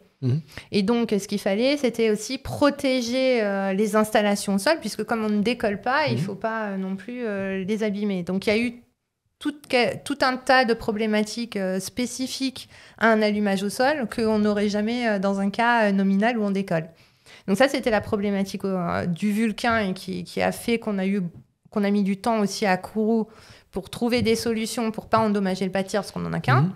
Donc dans certains cas, c'est plus compliqué de tester que de voler en vrai, en fait, que de décoller en vrai. C'est pas plus difficile parce qu'à la fin, on est content finalement de mettre en œuvre ce qui va bien au sol parce qu'on ne veut pas maîtriser à la fois le lancement, le vrai lancement et la dynamique de vibratoire, thermique et propulsive du moteur tout d'un coup. Donc on veut essayer de tester des éléments les uns différemment des autres pour vérifier que tout ça fonctionne comme attendu. Mais ça ne nous facilite pas la tâche. Et le Vinci, lui, évidemment, on ne pouvait pas le tester à Kourou parce que le lanceur, on ne va pas le séparer. Donc, comme ils ne veulent pas, on avait besoin d'un banc d'essai dédié. Et ce banc d'essai est un Lampelshausen. Et donc, il a servi à ça. Mais pareil, c'est un banc d'essai qui est dédié au Vinci. C'était le premier banc d'essai qu'on dédie au Vinci. Il y a le système de rallumage qui est avec un système de puissance interne qui est un auxiliaire de puissance qui est aussi quelque chose qu'on qualifie pour la première fois sur Ariane 6, qui a mis du temps. Et on a eu besoin de plusieurs séquentiels d'essais pour qualifier les différents types de réallumage et le transitoire d'allumage, l'efficacité et le séquentiel d'allumage. Et tout ça s'est peaufiné dans le temps, avec un banc d'essai nouveau. Donc ça a pris plus de temps que ce que l'on espérait initialement. Et les étages accélérateurs à poudre, les boosters latéraux, on les avait essayés à quel moment ? On les avait déjà essayés bien avant. Ceci dit, l'industrialisation... Donc c'est pas tant la qualification, puisque faut voir que les boosters en eux-mêmes sont aussi le premier étage du Vega. Du lanceur Vega, le plus petit lanceur je crois que vous en aviez parlé à un moment donné aussi sur Jumpseat. Donc on avait déjà qualifié on va dire l'efficacité et la propulsion par booster à poudre. Donc ce sera Vega C, hein, c'est l'étage principal, un booster de Vega et Vega C par la suite. Donc Vega qui vole depuis 2012, hein, donc on avait déjà qualifié le booster, l'étage principal. C'est pas le même, hein. Il est plus puissant, celui d'Ariane 6. Ah oui. C'est le booster c'est l'étage principal de Vega C. C'est bien ça. Tout à fait. D'accord, ok. Oui, pardon. Oui, mais la composition de l'ergol et tout ça était assez semblable. D'accord. Et c'est vrai que depuis qu'on fait du Vega, on a un mode commun entre les boosters d'Ariane 6 et l'étage propulsif central de la famille Vega. Donc eux, ils avaient encore été testés encore avant. Et ils avaient été du coup testés. Ils avaient bénéficié de ce retour d'expérience bien avant. Donc c'est pas sur ça où on a pris le plus de temps. Voilà. Dans les retards, on avait évoqué lors de notre première émission spatiale de l'année avec Jérôme, on avait évoqué ceux liés à la mise au point des bras cryo. Oui, tout à fait. Est-ce que tu peux nous en dire un mot? Oui, donc on a des bras cryo qu'on a vu tout à l'heure sur la vidéo qui étaient plutôt en jaune, si je me souviens bien. C'est ça. Donc les bras cryo, c'est quoi? Donc il y a des caissons en bas, plutôt des caissons qui enveloppent le lanceur et qui viennent s'accrocher au lanceur et qui remplissent les réservoirs du bas. Et puis il y a des bras qui remplissent donc en haut, donc voilà qu'on voit en jaune on les voit. Bien derrière, et qui sont un système de déconnexion. Donc on a dit en temps positif puisqu'on décolle en temps 0, c'est-à-dire que l'allumage des boosters va consister aussi au même ordre que la séparation des bras cryo que vous voyez en haut. Ça veut dire qu'entre le moment où on sépare, on rétracte et on referme donc la main qu'on voit en train de se refermer ici. Il y a un séquentiel de quelques centaines de millisecondes. Et ce séquentiel-là, il doit être fait exactement sur un timing très précis. Et le développement de cette capacité-là, de cette nouvelle technologie-là, qui est essentielle pour un décollage sur un timing parfait, et la conservation du moyen qui va rester au sol et qui va être réutilisé et donc qu'on ne veut pas abîmer. Ça a été le casse-tête, un des gros casse-têtes de l'architecture du système de lancement sur Ariane 6. Mais pourquoi un tel degré de précision est nécessaire? Parce que comme on décolle maintenant, ce qu'on voulait, c'était éviter de se retrouver à avoir un problème avant le lancement, à avoir... comme c'était sur le cas possiblement sur Ariane 5, avoir décroché les bras cryo, mais ne pas décoller. Et quand on a décroché les bras cryo et qu'on n'a pas décollé, on n'a plus de système pour vidanger. Et donc là, ce qu'on voulait, c'était de pouvoir garder ces bras connectés pour gérer tous les cas dégradés possibles avant le décollage. Mais une fois qu'on a décidé de décoller, il faut y aller. Et là, le timing est super important parce que le lanceur, lui, il va décoller très vite. Et les bras, il faut pas qu'ils viennent être finalement... alors qu'il gère la sécurité du lanceur jusqu'au décollage, qu'il devienne celui qui va potentiellement rester accroché ou mal se décrocher ou pas se décrocher quand il faut. Donc le séquentiel était comment on gère la panne avance et la panne retard, ce qu'on appelle ça dans notre jargon, pour avoir le timing parfait. Alors, fiabilité versus sécurité. Alors c'était un élément qu'on avait développé avec Jérôme Bonnard lors de notre première émission, celle du mois spatial de l'année, mois de janvier. Donc on avait expliqué avec les doigts et avec des allumettes qu'on avait failli allumer sur le plateau. Tiens Martin, au passage, peux-tu nous remettre le chat sur les écrans s'il te plaît? Il vient de se cacher. Donc on avait développé Martin, ça. Est-ce que tu pourras nous donner une ardoise pour la prochaine émission, s'il te plaît? Pour qu'on communique. Infernal.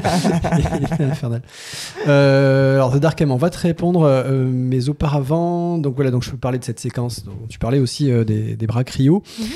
On vous recommande de revoir l'émission je crois que c'était le 9 janvier. Et puisqu'on parle de replay, pour la team replay, donc si vous nous regardez en replay, on est en live tous les mardis à midi, donc vous pouvez aussi nous voir en live. Et on est en live aussi tous les vendredis à 18h, là c'est le lâcher solo, et un jeudi sur 2 à 20h, ça ce sont nos amis de Ground Frequency. Donc la team replay, on vous salue. Et on revient au chat. Du coup, j'ai promis à Darkem qu'on va lui répondre d'abord. Femme Morlon, on te garde pour juste après. Question de The Darkem pour Aline. Est-ce que l'APU est spécifique à Ariane 6 ou existe-t-il d'autres lanceurs avec un système similaire? Donc l'APU, c'est Auxiliary Power Unit, le groupe auxiliaire de puissance. Rien à voir avec l'APU des avions. Non, rien à voir. Alors qu'est-ce que l'APU sur Ariane 6? C'est ce qu'on expliquait tout à l'heure. Et finalement, Darkem, tu avais bien compris. C'est ce qui va permettre de rallumer le Vinci plusieurs fois. Fournir l'énergie en continu et faire en sorte que le système puisse être utilisé et versatile. Donc c'est ce qui assure la versatilité d'Ariane 6. En bon français, la polyvalence. Sa polyvalence. Je te chambre. Et non, on n'a pas ce système-là sur d'autres lanceurs à l'heure actuelle. Voilà. D'accord, donc c'est une innovation. C'est une innovation et c'est vrai qu'à maîtriser, elle a eu ses challenges de maîtrise en bonne et due forme, comme à chaque fois qu'on se lance dans une nouvelle techno. Et donc, c'est l'occasion de dire aussi que Ariane 6, ce sera un lanceur à la fois très polyvalent et capable de s'adapter. Oui. Depuis le lancement du programme, depuis qu'on a lancé l'idée d'Ariane 6, le programme a évolué. Ariane 6 pourra faire des choses qui n'étaient peut-être pas prévues tout à fait au début parce qu'on a su s'adapter. Et notamment, elle sera tout à fait adaptée, comme le montre son carnet de commandes. Ariane 6 sera tout à fait adapté au lancement de constellations de satellites, donc un grand nombre de satellites, plus légers que ceux auxquels on a été habitué pendant des décennies. Les satellites géostationnaires de télécommunications. Les constellations sont des satellites plus petits, en orbite plus basse, et qu'on lance en plus grand nombre. Et donc, Ariane 6 a su s'adapter à ce marché-là aussi. Bah oui, finalement, c'est vrai que c'est assez pratique, puisqu'on a la conf, on a dit 4 et 2 boosters. On a une coiffe qui est soit moyenne, on va dire, soit longue, et qui permet d'emporter différents adaptateurs à l'intérieur jusqu'à 20 tonnes. Donc, c'est vrai qu'on va pouvoir lancer tout type de clients petits ou grands et en même temps les mettre à différentes orbites. Et ça, c'est aussi grâce au Vinci, du coup, qui a son étage réallumable et qui permet justement d'aller répondre à des clients différents sur le même lanceur. Donc, ça veut dire qu'en termes de coûts, tu partages les frais en termes de clients et c'est vrai que ça répond à une plus grande gamme. Puisqu'il faut quand même avouer que les gros clients qui lancent des gros satellites géostationnaires n'ont pas forcément le même budget que les constellations qui arrivent et qui ont des besoins sur lesquels il faut quand même répondre avec quelque chose qui est concurrentiel. Ils ont des budgets plus serrés ? Oui, certainement plus serrés. Et puis, on a des nouveaux acteurs qui vont vouloir lancer plus petits aussi. Et donc, il y a le marché des micro-lanceurs qui va venir, mini-micro-lanceurs. Mais il faut aussi que Ariane 6 soit capable de répondre à une certaine demande. Et donc, c'est une certaine flexibilité et versatilité qu'on lui demande. Et ça permettra de le faire. Mais il n'aurait pas été plus simple de faire, par exemple, 3 Ariane 6, une pour les petites... le petit tonnage, moyen tonnage et gros tonnage. Parce que la flexibilité, ça entraîne forcément des casse-têtes au niveau technologique. Alors oui, tu as raison. Finalement, sur Ariane 6, on va rester quand même entre du 5 tonnes et 12 tonnes pour le GTO et 20 tonnes pour les orbites basses. Alors GTO, c'est l'orbite de transfert géostationnaire. Donc le satellite géostationnaire, on le lance jusqu'à cette orbite de transfert. C'est ça. Et il finit son voyage tout seul. Et il finit son voyage tout seul. Après, on compte aussi sur Vega, qui lui sera sur la gamme des satellites plus petits et qui va pouvoir faire le pendant de cette famille. Et puis, il y a Vega C et il y a Vega E. Donc, on va avoir une famille qui va finalement remplir au fur et à mesure ses composants. Et puis, aussi sur Kourou et sur la base de lancement en général, on va avoir des nouveaux acteurs. Et finalement, les acteurs de l'Europe vont pouvoir répondre conjointement à l'ensemble de ces demandes. Et en fait, finalement, c'est tout le système qui va s'adapter, aussi bien la base spatiale que les systèmes de lancement institutionnels, que les nouveaux arrivants. Donc, il y aura de la place pour tout le monde. Donc, Ariane 6 sera un lanceur européen. Il y en aura d'autres. Je ne sais pas si on peut parler de famille, puisque ce sera des opérateurs différents, mais toujours est-il que tu parlais de Vega. Donc, un lanceur léger à moyen. La famille Vega, donc Vega C qui a déjà fait un vol ou deux, Vega E pour les années qui viennent. Et tu parlais des futurs acteurs qui seront vraisemblablement aussi lancés depuis Kourou. Donc là, tu parlais des micro-lanceurs. Oui, oui, parce alors, on parle de quelle taille là, de lanceurs là, on est plutôt sur quelques centaines, 100-200 kilos en orbite. Donc voilà. Par opposition à plusieurs tonnes avec une Ariane 6. Oui. Donc ça ouvre un autre marché, ça ouvre une autre demande, ça répond à un autre besoin.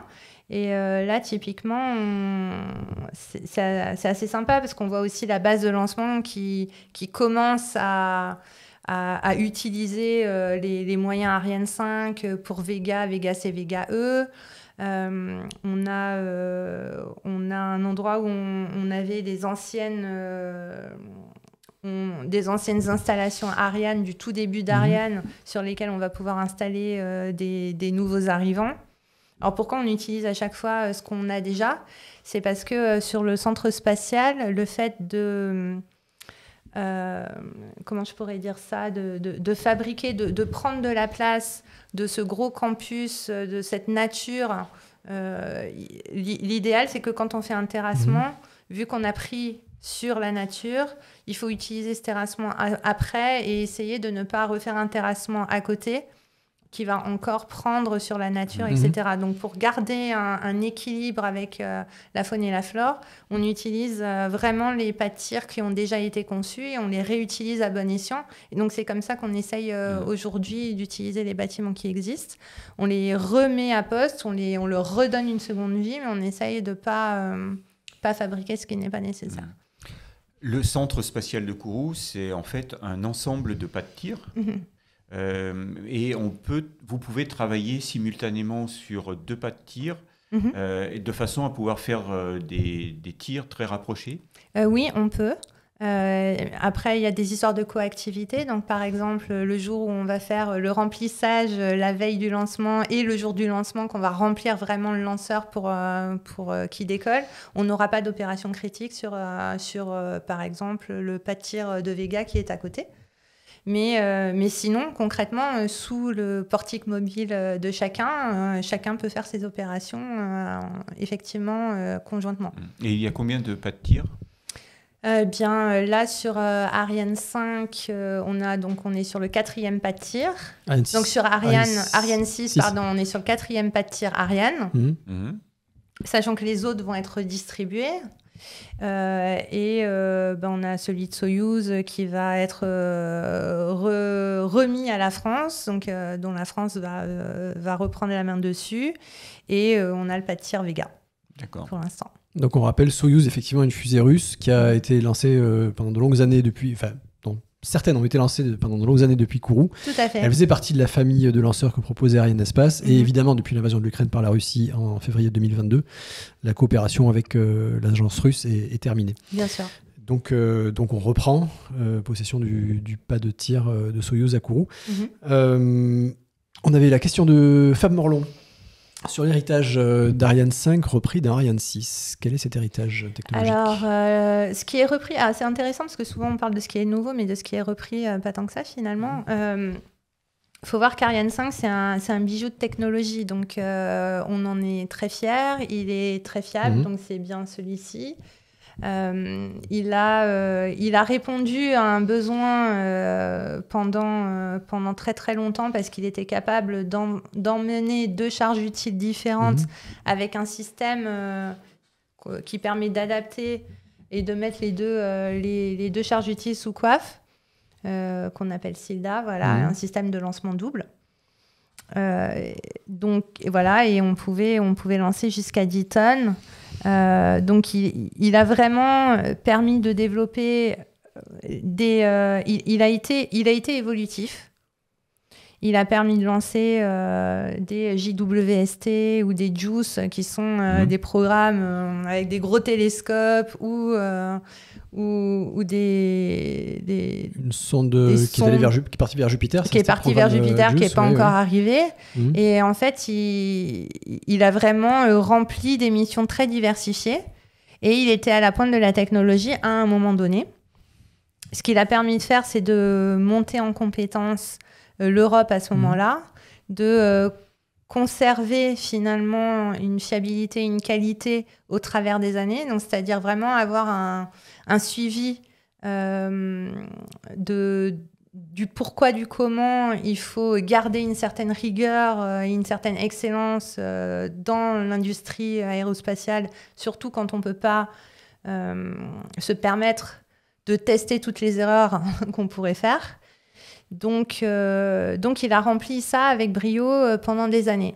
Et puis, il est arrivé ce qui devait arriver, c'est qu'il y a des nouvelles manières d'industrialiser, il y a des nouvelles manières d'avoir des composants plus légers, d'arrêter d'utiliser du plomb, de s'améliorer vis-à-vis des débris, puisque le système de lancement double est un composant inerte qui ne redescend pas dans l'atmosphère rapidement. Donc, il y avait tout un tas de petites choses qui, finalement, sur Ariane 6, on a pu les repenser différemment, mais comme un incrément technologique. C'est-à-dire que si on devait repartir de zéro sur Ariane 6, on n'aurait pas fait autant d'avancées sur la versatilité, la flexibilité, la modularité, alors que Ariane 5, il fabriquait un vrai lanceur fiable pour du 10 tonnes avec deux lancements, un 4,5 et un 6 tonnes. Donc, Il répondait à un autre type de problématique. Mais quelque part, quand on en rediscute avec nos anciens et qui nous donnent un coup de main aujourd'hui pour la qualification, qui nous conseillent, qui nous disent pour les essais, voilà ce que nous on ferait, voilà comment faut finir, voilà ce qui compte, essayez de vous centraliser, de vous focaliser sur ça et ça. On se rend compte que finalement, on transfère tout ça, on transfère tout ce patrimoine, tout cet héritage via Ariane 5 et c'est ça qu'on essaye de faire sur Ariane 6. Donc, ça donne un résultat différent.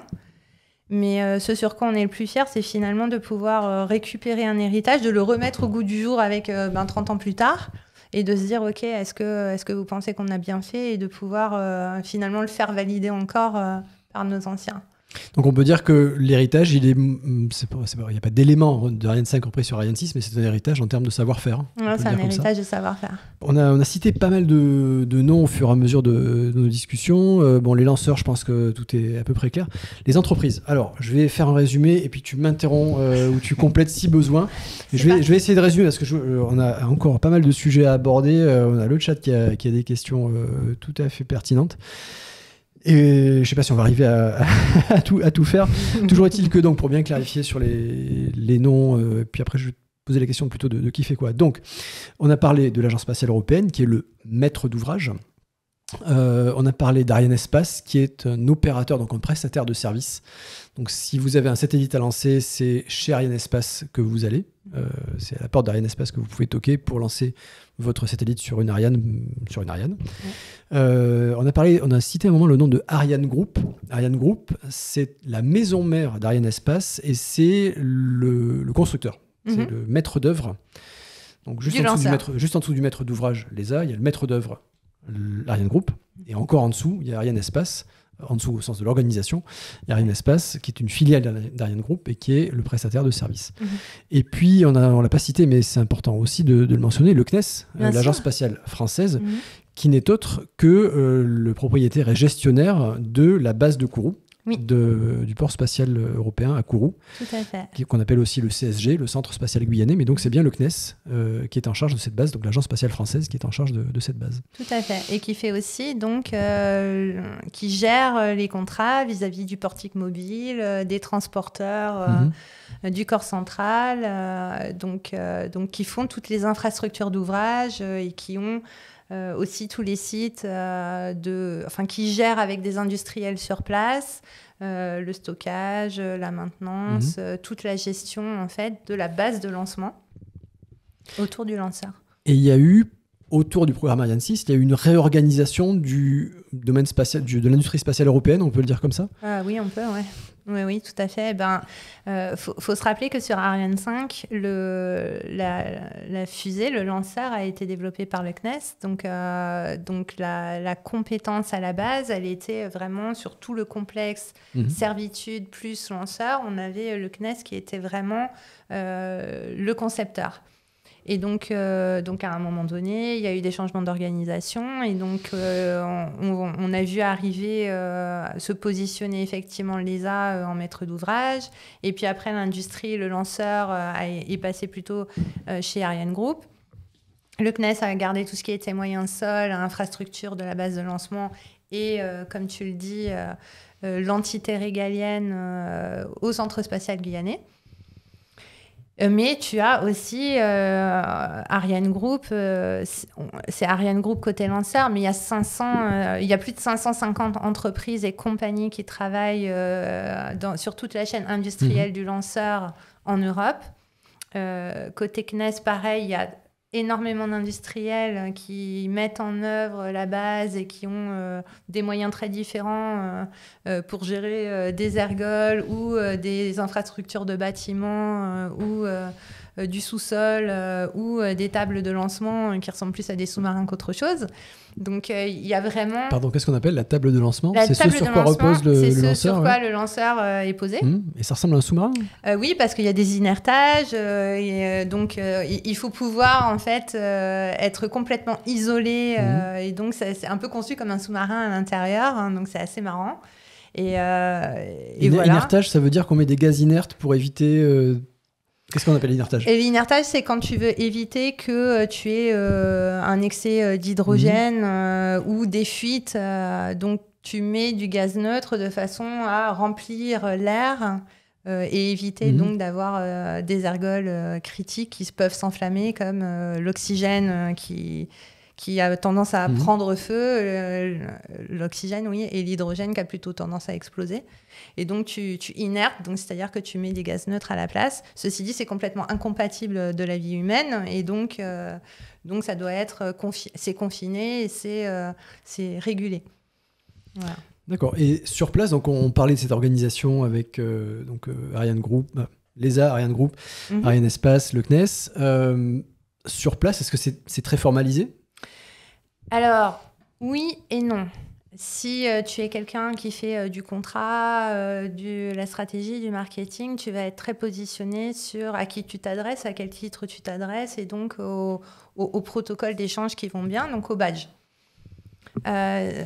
Si tu parles de client à fournisseur, tu vas rester de client à fournisseur. Donc, tu sais pourquoi tu viens et donc tu as un certain badge et statut. Si maintenant tu me parles équipe... projet opérationnel sur place, non, pas tant que ça, parce que les équipes sont mélangées. Donc moi, je fais du système de lancement. Il y a quelqu'un qui fait la même chose que moi sur le lanceur, quelqu'un qui fait la même chose que moi sur la structure sol, des moyens sol. Et donc, on est toujours un triptyque. Donc, est-ce que le badge est important ? Non. Ce que moi, je fais, c'est important, mais s'il a besoin qu'on fasse quelque chose ensemble, on va le faire ensemble. S'il y a des métiers qui se mélangent, s'il y a des talents qui se combinent, le badge n'a aucun intérêt. L'idée, c'est de faire fonctionner le système et la fonction qu'on est en train de vouloir faire débugger. Donc, quelque part, quand on travaille sur cette base, oui, chacun a un rôle et une responsabilité, mais au-delà de ça, les personnes qui travaillent peuvent même changer de badge temporairement. Donc, par exemple, au centre de contrôle, donc là où on pilote le lanceur, pendant tous les essais combinés, c'était le CNES qui était à la manette. Donc, en termes d'entité, c'est eux qui ont fait les essais et c'est eux qui ont piloté au pupitre. Pour le premier lancement, on fait un changement d'équipe. Ariane Group, qui était en support, devient ceux qui vont piloter. Ceci dit, pour autant, on ne va pas changer tous les gens parce que les gens, c'est des talents. Et les talents, on ne va pas les réinventer à 6 mois du décollage. Donc, certains ont accepté de changer et de dire « Ok, moi, je veux rester là parce que c'est ça que je veux faire, c'est ça ma passion, c'est ça qui me motive. » C'est ma compétence. C'est ma compétence, c'est ça, c'est ce pourquoi je suis fait, c'est ce pourquoi je suis là. Et donc, du coup, ils vont changer de badge, si je puis dire, temporairement ou pas. C'est un peu qui gère après, qui négocie. Mais pour pouvoir garder cette fonction-là sur le premier lancement. Donc, une organisation peut dire à un employé « Je te missionne pendant... quelques temps, quelques semaines, quelques mois, tu porteras un badge d'une couleur différente, enfin un badge d'une entité différente. Voilà. Mais tu conserves ton rôle. Mais tu conserves ton rôle, oui. Donc c'est vrai que ça crée un peu des compétences un peu... de la même façon qu'on a une fusée qui est un peu modulaire, j'ai l'impression qu'on a des compétences qui s'adaptent et qui sont flexibles pour aboutir au succès du lancement. Quel sera ton rôle le jour du lancement d'ailleurs ? Oui. Donc, super. Ouais. Je serai au centre de lancement. Donc, je serai dans l'équipe projet. Donc, il y a 2 grandes équipes au centre de lancement le jour du lancement. Il y a l'équipe au pupitre qui envoie les commandes et donc qui sont dédiées devant les consoles. Et il y a l'équipe projet. Donc, l'équipe projet, en général, c'est ceux qui ont conçu le projet depuis le début. Et en gros, quand on va opérer, il y a des procédures qui vont être menées, donc il y a des ordres qui vont être envoyés, on va remplir le lanceur. S'il y a un problème, au pupitre, on va toujours avoir un protocole de remise en sécurité. Et une fois que la remise en sécurité est faite et qu'on s'est arrêté là pour l'instant, l'équipe projet qui est juste à côté, dans la salle d'à côté, on va se réunir en fait et on va dire « Ok, là, par rapport à comment c'est conçu et comment c'est opéré, voilà les solutions qu'on peut proposer. La cause de l'anomalie, on la connaît. Le pourquoi, on dévie un petit peu de l'aspect c'est explicable pour ça, pour ça, pour ça. Donc, on propose de continuer sous telles conditions et de surveiller tel paramètre. Et à ce moment-là, l'opérationnel, après, il retourne sur son pupitre, continuer les opérations avec les limitations et les demandes complémentaires qu'on vient de proposer. Et puis l'équipe projet, elle reste là en attendant qu'il y ait d'autres choses à analyser. Et donc pendant ce temps-là, ce qu'on fait, c'est qu'on surveille les paramètres de sécurité du lanceur, on vérifie que tout se passe bien et on suit progressivement les différents paramètres qui permettent de remettre en sécurité. Et on est prêt à intervenir dès qu'il y a une anomalie. Ce moment, tu l'attends depuis combien de temps ? 8 ans. Parle-nous de ton parcours.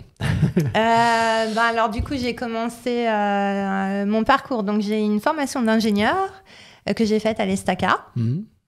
École bien connue du domaine aéronautique et spatial. Exactement, donc aéronautique et spatiale. Et donc on ne rentre pas à l'ESTACA par hasard.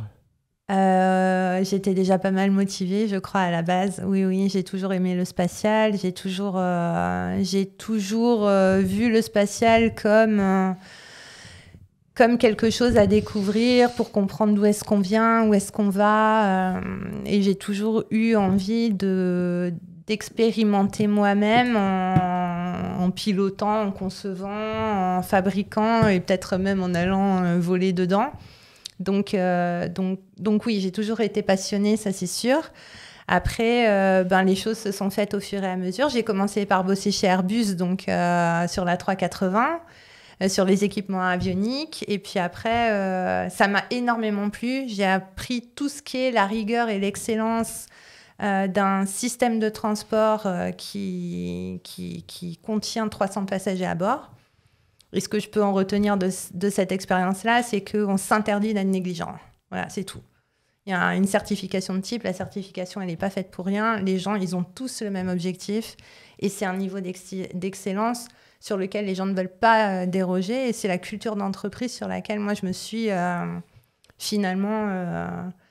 ça m'a mis un sorte de niveau sur lequel ça m'a toujours marqué et c'est toujours ça qui m'a emmenée par la suite. Et après, je suis arrivée chez Thales. J'ai travaillé sur les satellites de télécom. Alors, le critère qui était comparable entre les deux, c'était que de l'avionique, je suis passée au contrôle d'attitude et d'orbite, mais finalement, c'est des équipements que tu développes de la même façon pour des trajectoires et donc de la boucle fermée, etc. Donc là, il s'agit de satellites qui doivent maintenir leur position, et qui doivent comprendre où est le soleil, où sont les étoiles, où est la Terre, et donc se mouvoir en fonction de ça. Et après, je voulais faire une expérience à l'international. Donc, j'avais fait une année en partenariat, une année d'échange, parce qu'à l'ESTACA, on peut faire aussi des échanges. Donc, j'avais fait une année à Polytechnique. Et ça m'avait beaucoup plu. Façon de travailler un peu différente, très basée sur la physique des phénomènes et non pas tant sur les équations.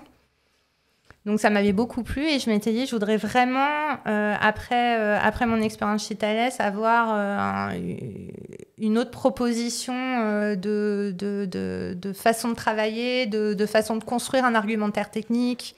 Je voulais m'alimenter par d'autres moyens, d'autres façons. Donc j'ai postulé pour aller bosser chez MDA, qui est donc McDonald, Dettwitter & Associates, qui est la compagnie qui fabrique le Canadarm, donc le bras robotique de la station internationale. Et j'ai travaillé donc 2 ans chez eux à faire d'abord de l'AOCS sur les satellites. OCS De l'AOCS, donc du contrôle d'attitude et d'orbite. Okay. Et puis après, on est passé sur une mission en fait à plus grande échelle où on mettait des satellites sous coiffe avec un lanceur, avec un système d'interface sous coiffe et des contraintes avec un système de lancement.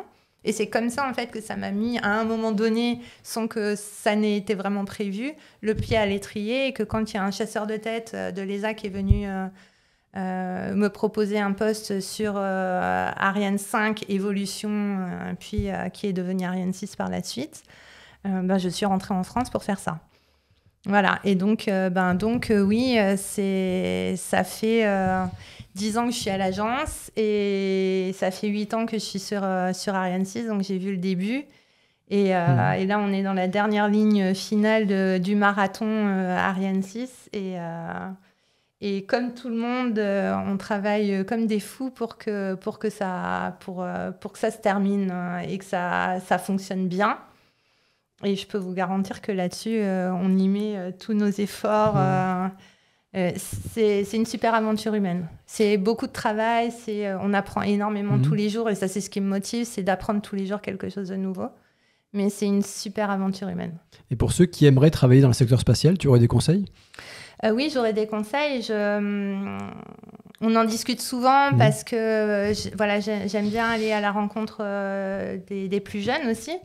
Et il y a beaucoup de postes qui s'ouvrent. Donc, ce que j'aurais tendance à dire aux gens, il y a forcément un job à la hauteur de vos rêves. Je ne crois pas qu'il faut avoir peur de ses rêves. Je crois que ce n'est pas écrit d'emblée et ce n'était pas écrit d'emblée que... j'allais finir sur Ariane 6 et que j'allais faire tout le développement et qu'un jour, je passerai de la théorie à la pratique et que ça serait un rêve éveillé. Mais ça aurait pu être différent. Ce que je veux dire par là, c'est que quand on a un rêve, il faut vraiment essayer de le suivre. Il n'est pas impossible. Rocket Science, ce n'est pas inaccessible. Je voudrais vraiment essayer de désacraliser ça. La science des lanceurs, la science du spatial, c'est pas impossible. C'est pas impossible. Ouais. Et on a des compétences à la base, on a des choses sur lesquelles on est plus à l'aise. Il y a des gens qui vont superviser, qui vont nous aider à nous enrichir, à apprendre des choses nouvelles. Et pour un peu qu'on soit motivé et passionné, c'est ce qui se passera avec le temps. On va acquérir des compétences et on va les mettre à profit de toutes les équipes. Donc, je pense qu'il faut postuler. Et en particulier, j'aurais tendance à dire aux jeunes filles qui ont tendance à postuler que quand 100% de la fiche de poste correspond aux compétences, j'aurais tendance à dire que ce n'est pas nécessaire dans le sens où les fiches de poste, et souvent on les voit, et à l'ESA c'est un peu comme ça, je vois dans les industries aussi, la fiche de poste, elle ne reflète pas la façon dont ça va fonctionner dans l'entreprise. Est-ce qu'on va s'entendre avec ses collègues ? Comment va se passer la journée ? Est-ce qu'on travaille en équipe, plutôt en solo ? Le temps de réflexion qu'il faut se donner, comment on interagit avec le nombre de réunions et la pression que les gens peuvent vous mettre pour rendre un dossier. Il y a plein de petites choses comme ça qui vont se définir au fur et à mesure. Donc, il faut tenter, il faut postuler, il faut apprécier l'interview aussi qu'on passe avec son futur potentiel employé, parce qu'on peut poser des questions et on peut voir si, finalement, ces attentes personnelles... dans un contexte professionnel, peuvent finalement s'allier et se marier correctement. Donc même si on a l'impression à la lecture d'une annonce qu'on ne remplit pas tous les critères, on a tout intérêt à postuler et peut-être que lors de l'entretien avec celui qui sera peut-être le futur ou la future chef, l'entretien va nous montrer que si, ça peut marcher. Ça peut marcher et je suis certaine qu'il faut vraiment aller à la rencontre des gens. Faut pas hésiter, faut pas se dire qu'il faut y aller que quand on a 200% de la fiche de poste. Parce que si on l'avait, on chercherait pas ce poste-là. L'objectif, c'est pas de faire ce sur quoi on a déjà fait le tour, le parcours et que tout est bon. On veut apporter quelque chose de plus. Donc, si on veut apprendre quelque chose, il faut accepter que tout soit pas parfait d'emblée. Et oui, les entreprises et oui, le secteur du spatial est là aussi pour fabriquer les compétences et faire monter les gens en compétences. On n'est pas là pour juste avoir des moutons à 5 pattes. Et alors, tu t'adressais en particulier aux jeunes filles. Alors ça, c'est un sujet qui nous tient à cœur ici. On aimerait avoir la parité des invités. On y travaille beaucoup. On a beaucoup de mal. On est d'autant plus ravis de t'avoir en tant que femme aujourd'hui sur le plateau. L'industrie aérospatiale, d'une manière générale, est très loin de la parité. Quel que soit le niveau de responsabilité, et en particulier au plus haut niveau. Qu'est-ce qu'elle a raté ? L'industrie aérospatiale, qu'est-ce qu'elle a raté ? Qu'est-ce qu'elle rate ? Puisque le résultat, c'est pour un pourcentage insuffisant de femmes. Oui, alors ça c'est vrai. Il y a un raté parce qu'il manque peut-être des choses un petit peu fondamentales.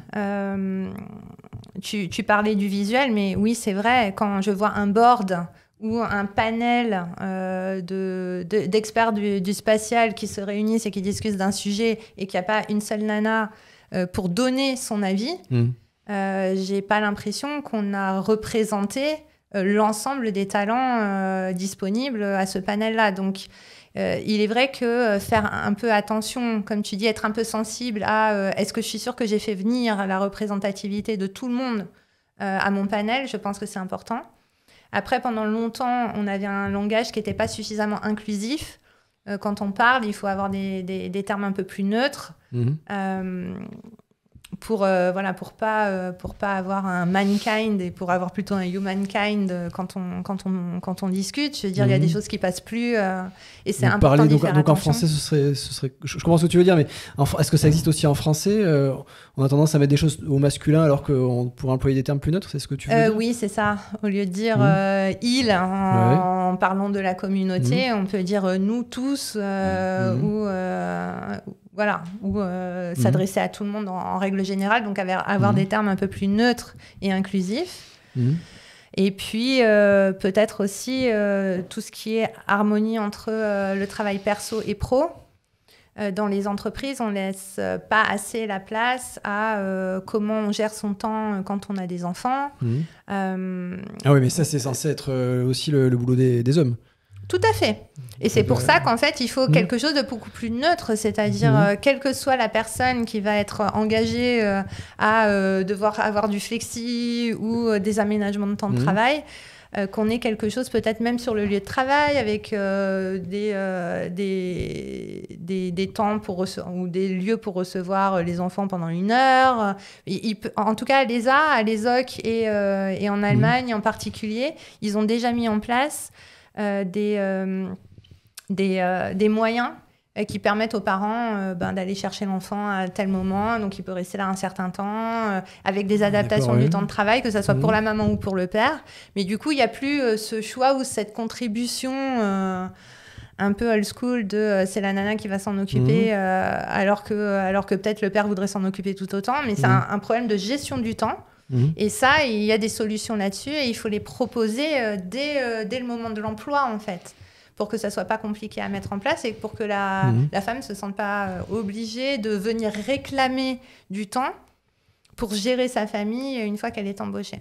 Et on est bien d'accord, ces aménagements de temps de travail ou d'organisation doivent être proposés aux femmes et aux hommes. Bien sûr. On est bien d'accord. C'est pas... En fait, l'idée, c'est de... qui s'occupent des mecs. Évidemment, des enfants, pardon. Des enfants. Je suis d'accord. Et l'idée, c'est de sortir, en fait, de cette problématique de... En fait, il faudrait que ce soit un non-sujet. Ouais. Tout simplement. Et pour les jeunes filles, c'est un autre problème. Là, c'est un problème d'éducation. C'est vrai qu'on a beaucoup moins de jeunes filles qui postulent.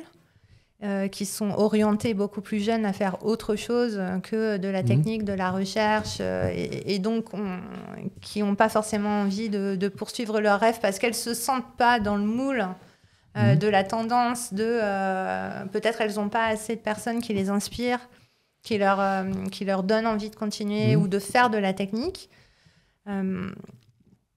Donc ça commence dans les petites classes. Là-dessus, on essaye justement d'aller dans les écoles, de donner des perspectives, de dire que c'est possible, de ne pas fermer des portes sous prétexte que ça serait plus simple de faire autre chose.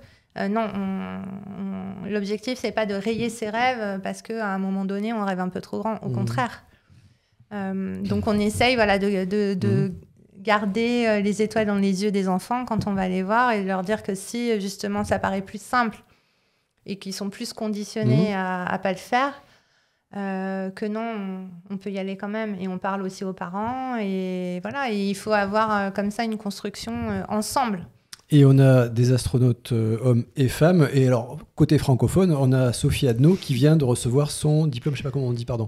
Oui, son diplôme d'astronaute. Officiellement, Sophie Adno, comme Thomas Pesquet, est astronaute européenne. Ouais, ça fait vraiment donc on espère qu'elle fera briller les yeux des enfants, quel que soit leur genre. J'en doute pas. Gilles, il nous reste environ un quart d'heure, même si la durée de l'émission n'est pas gravée dans le marbre. Est-ce que tu as relevé des choses dans le chat ? Oui, alors dans le chat, The Darkem, cela vient peut-être... Alors là, on parlait de peu de femmes dans le spatial et dans l'aéronautique en général. Cela vient peut-être aussi des grandes écoles où les femmes ne sont pas assez représentées. Alors, effectivement, ça commence encore avant. Les directeurs des écoles s'en plaignent. Mais on a un taux consternant de femmes à la Sup Aéro, c'est 16% par promo, je crois. Et alors Franck May qui répond, c'est ça.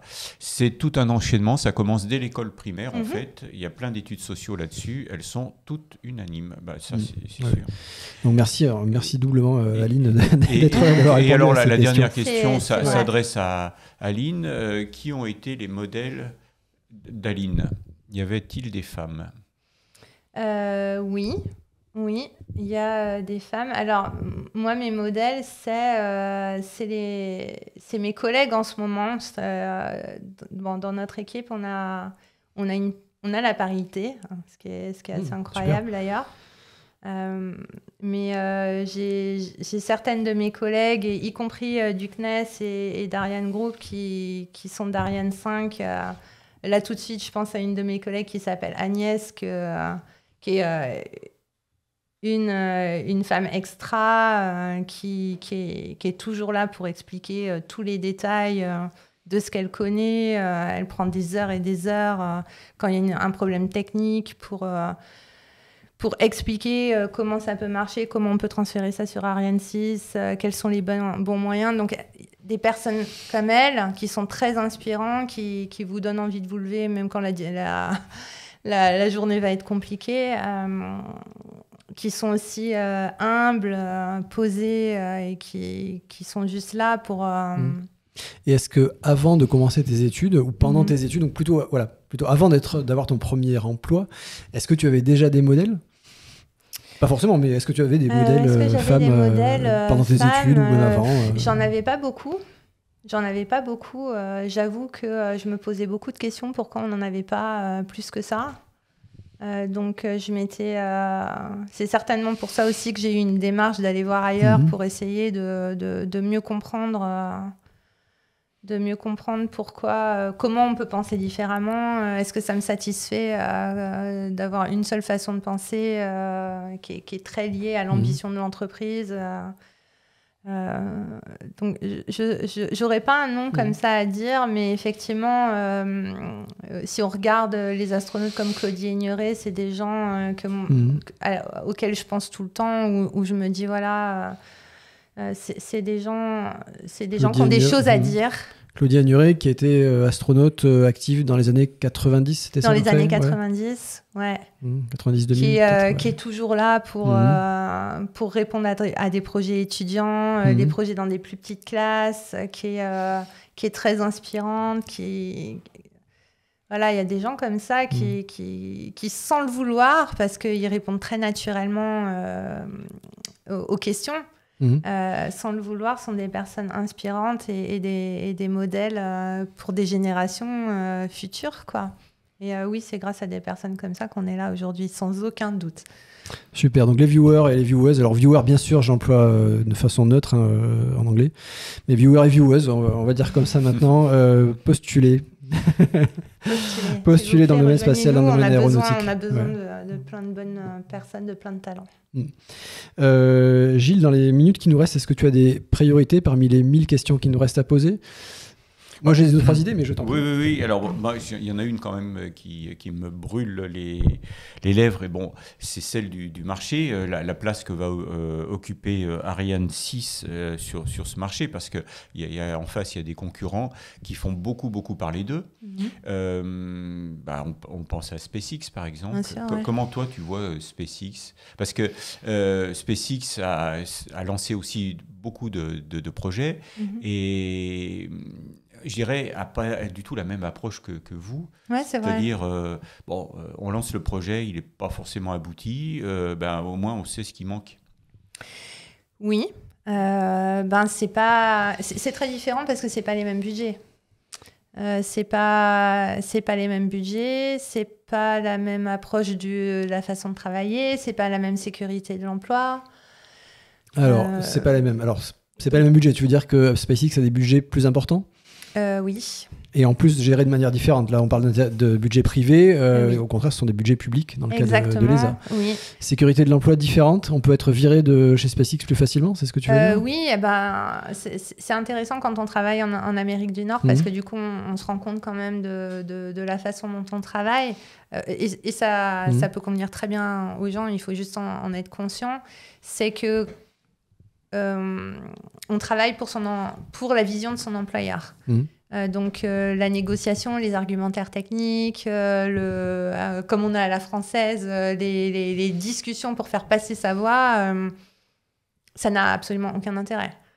Donc la vision du chef, c'est celle que l'on suit parce qu'il y a 2 semaines de préavis et ces préavis-là, on peut les commencer aujourd'hui. Donc voilà, c'est pas du tout comme en France. Le préavis de licenciement. De licenciement et même tu peux prendre tes cartons aujourd'hui. Hein. Le préavis de 2 semaines, il y en a qui s'assoient dessus. Donc c'est pas pareil. Du coup, le mindset moi, je comprends beaucoup plus que du coup, on aille directement vers l'essai et que quand on a les fonds pour le faire, on le fasse directement parce que la discussion est beaucoup moins établie dans le long terme pour les négociations. On va plutôt dire, OK, on essaye ça et basta. C'est sur ça qu'on se lance, on essaye ça et on verra après si ça fonctionne ou pas. Et c'est un mindset, un état d'esprit qui fait qu'on a moins peur de l'échec. C'est une conséquence de cet esprit, on a moins peur de l'échec. Alors si on a les finances, oui. Ouais. Si on a les finances, oui. Sinon, effectivement, ça fait plein de centaines de startups américaines dont on ne parle pas non plus et qui n'arrivent pas à percer parce qu'elles n'ont pas les finances pour le faire. Mais effectivement, ça peut du coup devenir un combo gagnant à condition d'avoir une vision établie, qu'elle soit bonne, puisque là, c'est une bonne vision qui fonctionne et qui soit en plus assez nourrie par un ensemble d'autres paramètres extérieurs, parce qu'il y a Tesla, parce qu'il y a les batteries, parce qu'il y a Starlink, parce qu'il y a le projet martien, parce qu'il y a le Bitcoin à côté. Voilà, et donc il y a plusieurs choses qui s'alimentent et on voit bien qu'il y a une vision très haute, très stratégiquement posée, et qui en plus financièrement est absolument bien alimenté. Et donc si on avait nous aussi des milliardaires de ce type-là chez nous, c'est vrai que peut-être on aurait une optique un peu différente. Mais je pense que ce qui fait aussi la force de l'Europe, c'est d'avoir cette bataille pour la meilleure idée. Moi, j'ai des idées dans mes cartons, je te les sors. J'ai travaillé pendant 10 ans. Regarde ça, on peut le mettre. Oui, on le prend, on le prend pas. On va se battre pendant des mois pour le faire prendre. À la fin, il y aura une vraie discussion d'argumentaire technique face à face pour essayer de prendre une décision la meilleure possible. Donc, je trouve que les débats sont beaucoup plus ouverts, même si ça prend du temps. C'est moins propice en résultat à premier escient, au premier niveau, et que je comprends que visuellement, c'est beaucoup moins sexy. Mais voilà, c'est un modèle un peu différent. Alors le chat met le doigt sur un autre problème qui fait la différence aussi, c'est les contraintes écologiques. Tu en parlais tout à l'heure, où vous avez la nécessité sur le centre spatial de réutiliser des pas de tir existants, alors que c'est sûr que SpaceX s'est moins posé de questions au Texas. Ouais. On a vu les résultats des pas de tir, c'est la dévastation écologique la plus complète. La dévastation écologique, les gens qui habitent dans le coin ont fait des pétitions, sont allés devant le maire les a envoyés bouler parce que il a donné le feu vert à SpaceX. Donc voilà, donc l'agence environnementale publique, après ces débris-là, ils n'ont pas pris le dossier en main et ils ne le prendront pas. Donc, et voilà, c'est quelque chose qu'on ne s'autorise pas. Et heureusement. Et on ne se l'autorisera pas parce qu'on ne conçoit pas les choses de la même façon. Et là-dessus, je ne pourrais pas dire qu'on se tire une balle dans le pied en Europe parce qu'effectivement, ça nous met des contraintes supplémentaires de faire en sorte de ne pas polluer l'environnement, de faire en sorte de faire moins de débris possible, sachant tous les débris qui sont déjà dans l'espace, de s'intéresser. Il y a des projets Iguane, en fait, qui étaient en cours, mais dont on parle de plus en plus maintenant, qui est une façon de faire de l'hydrogène verte sur le site spatial. Donc là, du coup, on va améliorer les sites de production pour que l'hydrogène soit fait de façon plus faire de l'hydrogène qui vient de l'électrolyse de l'eau par opposition à le faire venir de fossiles, de ressources fossiles, comme c'est le cas en général aujourd'hui pour l'hydrogène. Exactement. Et donc, tout ce qui est CO2, on n'a pas parlé de la canopée, mais qui est le bateau hybride qui consomme 30% de moins qu'un bateau classique. Bateau très spectaculaire, voilà, qui est aidé par le vent. Très spectaculaire et qui amène les composants du corps central en Guyane. Tout ça, ça a été des coûts Mais c'est pour la santé publique et c'est pour l'environnement. Est-ce qu'on peut terminer en parlant, j'aurais bien poursuivi 1 heure de plus, mais je pense qu'on aurait tous bien poursuivi 1 heure de plus. Aline, est-ce que tu pourras revenir s'il te plaît? Quand vous voulez. Donc j'aurais une dernière question, mais avant, je rappelle à tous les viewers, pensez à nous suivre sur YouTube, Twitch, TikTok, Instagram, Facebook, LinkedIn et autres réseaux sociaux de la galaxie, ça nous soutient. Mais donc pour terminer, est-ce qu'on peut parler de l'après Ariane 6, puisque l'agence spatiale a toujours eu, le secteur spatial européen a toujours eu un coup d'avance, a toujours en tout cas pensé, pendant la mise au point d'un lanceur X, a toujours pensé au lanceur X+1, au lanceur suivant. Donc est-ce qu'on sait déjà un petit peu ce qu'il y aura après Ariane 6? Est-ce qu'il y aura une Ariane 7? Alors, on ne va pas parler d'une Ariane 7, on va parler d'évolution d'Ariane 6. On verra comment on les appelle par la suite, mais il y a la partie réutilisable, on peut parler de ça déjà, moteur réutilisable avec... Donc là, on est plutôt sur... donc, l'idée, c'est quoi? C'est plutôt éviter la poudre et puis être plutôt sur méthane comme nouveau comburant. Donc là, alors attends, ce serait le méthane qui remplace l'hydrogène, c'est ça? L'hydrogène? Oui, c'est ça. Et on garderait l'oxygène liquide aussi? Oui. D'accord, donc c'est ce qu'on appelle méthane-LOX dans le jargon. Exactement. Donc méthane et oxygène liquide. À la place. Toujours en cryogénique, toujours très froid. Toujours en cryo. On a des projets qui se développent donc à l'agence. Donc, alors, il y a du réutilisable avec le moteur Prométhée. Donc là, c'est un moteur réutilisable sur lequel, justement, on fait des essais. Qu'on peut appeler Prométhée ou Prométhéeus. Prométhéeus. Et qui a fait ses premiers essais? Ça y est, il a fait ses premiers essais? Oui. Et donc, du coup, il va pouvoir passer à l'étape d'après, qui est le programme Thémis. Le programme Thémis qui va être en fait un étage avec ce moteur Prométhée.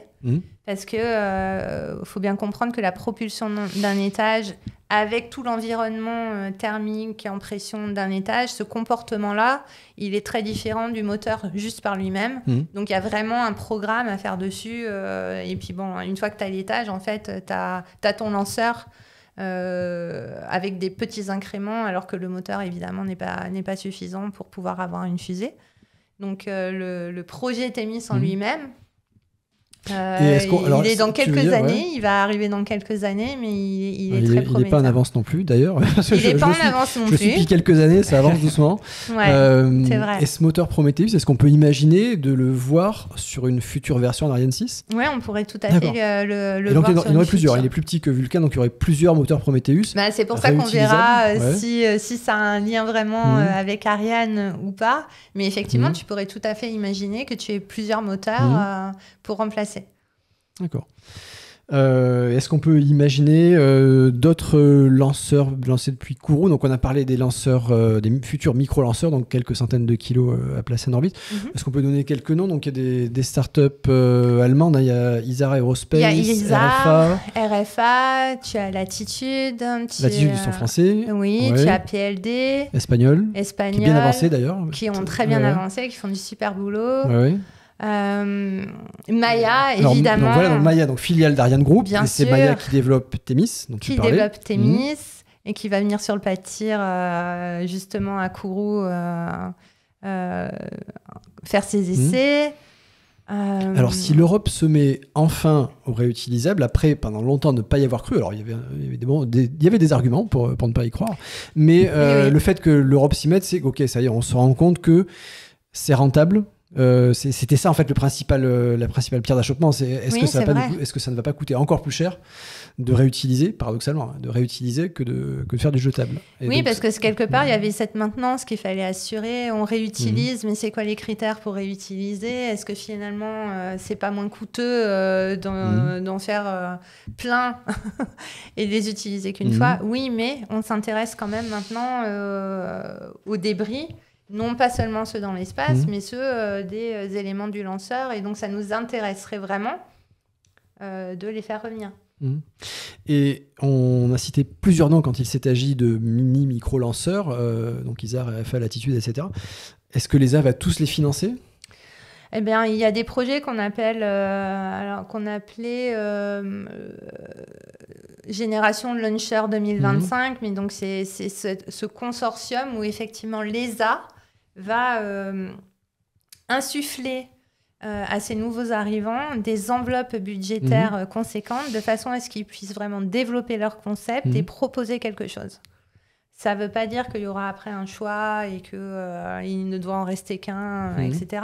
Ce que ça veut dire, c'est que ça va donner l'opportunité à tout le monde de montrer les meilleurs concepts possibles et après, en fonction de la demande, de voir comment le marché évolue, comment il reçoit ça et qui sort son épingle du jeu. Alors néanmoins, tu disais, l'idée c'est pas forcément qu'il n'en reste qu'un à la fin, mais ce qu'on appelle le Launcher Challenge, le concours des lanceurs pour 2025, là il s'agit bien à la fin d'avoir un concept, de soutenir le meilleur. Ou la somme des meilleurs concepts, puisqu'on pourrait imaginer qu'il y ait des parties hautes assemblées avec d'autres parties différentes du lanceur, finalement, qui conçoivent le meilleur lanceur, en prenant les briques technologiques de plusieurs propositions. Donc, il faudra voir ce que ça donne. C'est pas gravé dans le marbre, mais aujourd'hui, l'idée, c'est de bien laisser ces différents acteurs proposer leurs solutions pour pouvoir, à la fin, avoir le meilleur concept possible. Donc, le rôle de l'ESA, de l'Agence spatiale européenne, est en train d'évoluer. Oui, c'est vrai. Du coup, on s'oriente. Donc là, on était quand même sur un bureau d'études sur le développement et la qualification d'un nouveau système de lancement. Mais maintenant, on va passer plutôt dans le soutien technique et pousser les industriels à développer le futur pôle de compétences européen qui sera dans l'industrie. Les industriels établis ou les startups? Ou les startups, évidemment. Oui. Parce que finalement, les startups, au bout de quelques années, ça devient des vrais industriels. Merci Aline. Pendant ce temps, est-ce que Gilles, tu as remarqué des choses intéressantes sur le chat? Mais on s'achemine vers la fin de l'émission. Le chat commence aussi à fatiguer, donc... Non, je n'y crois pas. Très bien. Écoutez, merci les viewers de nous avoir suivis. Merci pour avoir alimenté nos débats. Il nous restait plein de points à aborder, mais le spatial, c'est décidément vaste et nous n'avons que 2 heures. À suivre, 3 petits points. Pour paraphraser Fabienne Synthèse sur France Inter, le monde du spatial est vaste et nous n'avons que 2 heures. Merci infiniment, Aline. C'était passionnant. Merci. Tu as insufflé une énergie sur ce plateau. Merci pour l'invitation. Qui faisait plaisir à voir. Donc, garde-en pour Vulcain et autres éléments d'Ariane 6. Garde-en pour la sécurité, dont je comprends que tu t'occupes très bien à Kourou. Merci. Avec tes collègues. Donc, écoute, bon courage pour les semaines et les mois qui viennent. On te suivra de près. Gilles, est-ce que tu as un mot de la fin, Gilles? Oui, alors malheureusement, oui, le mot oui. de la fin me revient parce que je voudrais, au nom de toute l'équipe d'Aérobuzz et de Jumpseat, avoir une pensée pour Olivier Mazurel. Olivier Mazurel était un pilote de voltige. Il s'est tué dimanche en vol. Il rentrait d'un meeting. Il était dans le centre de l'Espagne. Il est rentré en collision avec un vautour. Et donc le vautour a percuté son avion au niveau du poste de pilotage, ce qui fait qu'il a été tué sur le coup. Il a perdu le contrôle, évidemment, donc il s'est tué. Olivier était un grand champion de voltige. Il avait été vice-champion du monde en 2011. Il a fait une carrière brillante au sein de l'équipe de France. Il a eu plusieurs titres de champion du monde par équipe. C'était surtout un homme très attachant, très ouvert vers ses coéquipiers. Et puis moi, en tant que journaliste, je le suivais et il était toujours disponible pour répondre aux questions, même pendant une compétition. Donc ça, c'était un plus. Donc on a vraiment une pensée pour Olivier et pour ses proches. Oui. Merci Gilles. Merci beaucoup. On pense à lui, on pense à ses proches. Merci les viewers de nous avoir suivis jusqu'au bout. Et puis Aline, bon retour à Kourou. Merci. Je t'envie et j'espère bien un jour y retourner. Voilà. Allez, ciao. Ciao. Ciao.